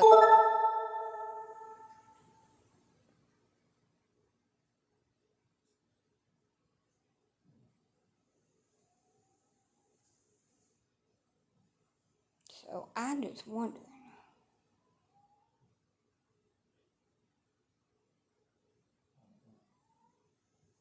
Lord, it wears me out just thinking about it. Now, I'm up to babysit somebody's kid for a couple hours. But I don't want no more in my uterus.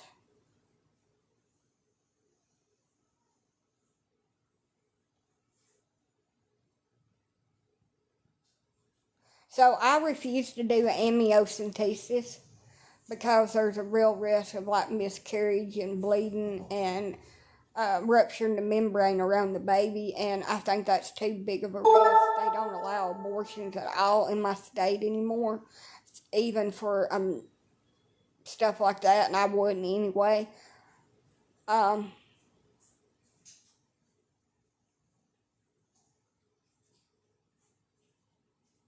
So, like, they could do their little genetic blood test on me.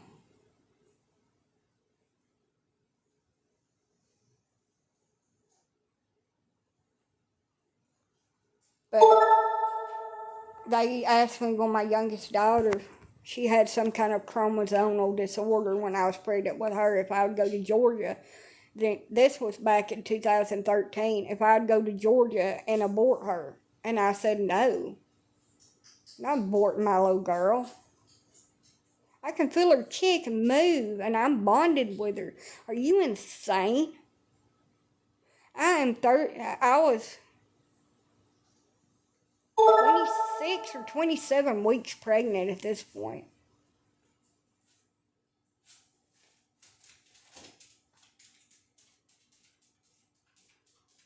I'm sorry to hear that. How was that, having a daughter at 35? How was that, Becky? Get your ass in here and lay down.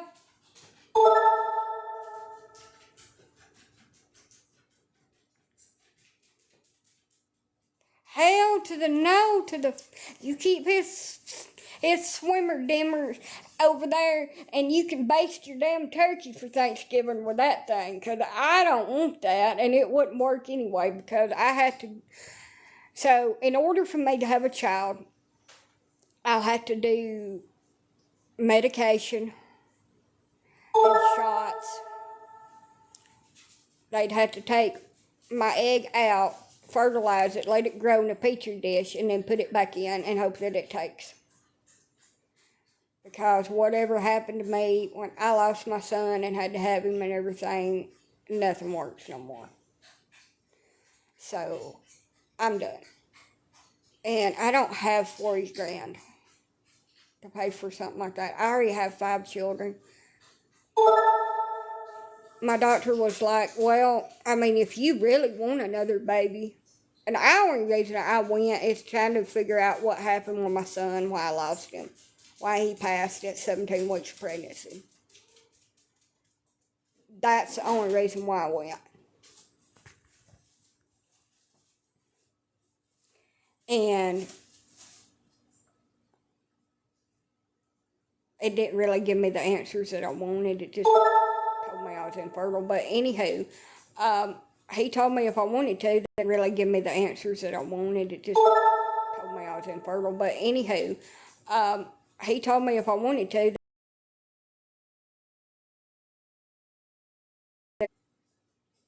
it makes me physically ill just even think about that, and I start gagging. I don't hate on men. I think they're wonderful away from me. I just don't want one. I don't want one in captivity to keep. I'm just good. I have too much to do. Being pregnant would make me want to sleep more than I do. And I don't get half the shit done that I want. My stomach would be stuck out to the moon. I love people that come up to you when you're expecting and say, oh, I feel for you, a 9-pounder. I hope epidural worked good. And my other fear is like if I ever have any more kids, because I've had a C-section, I can have a rupture. My uterus can rupture, and then I would bleed out, and it could quit.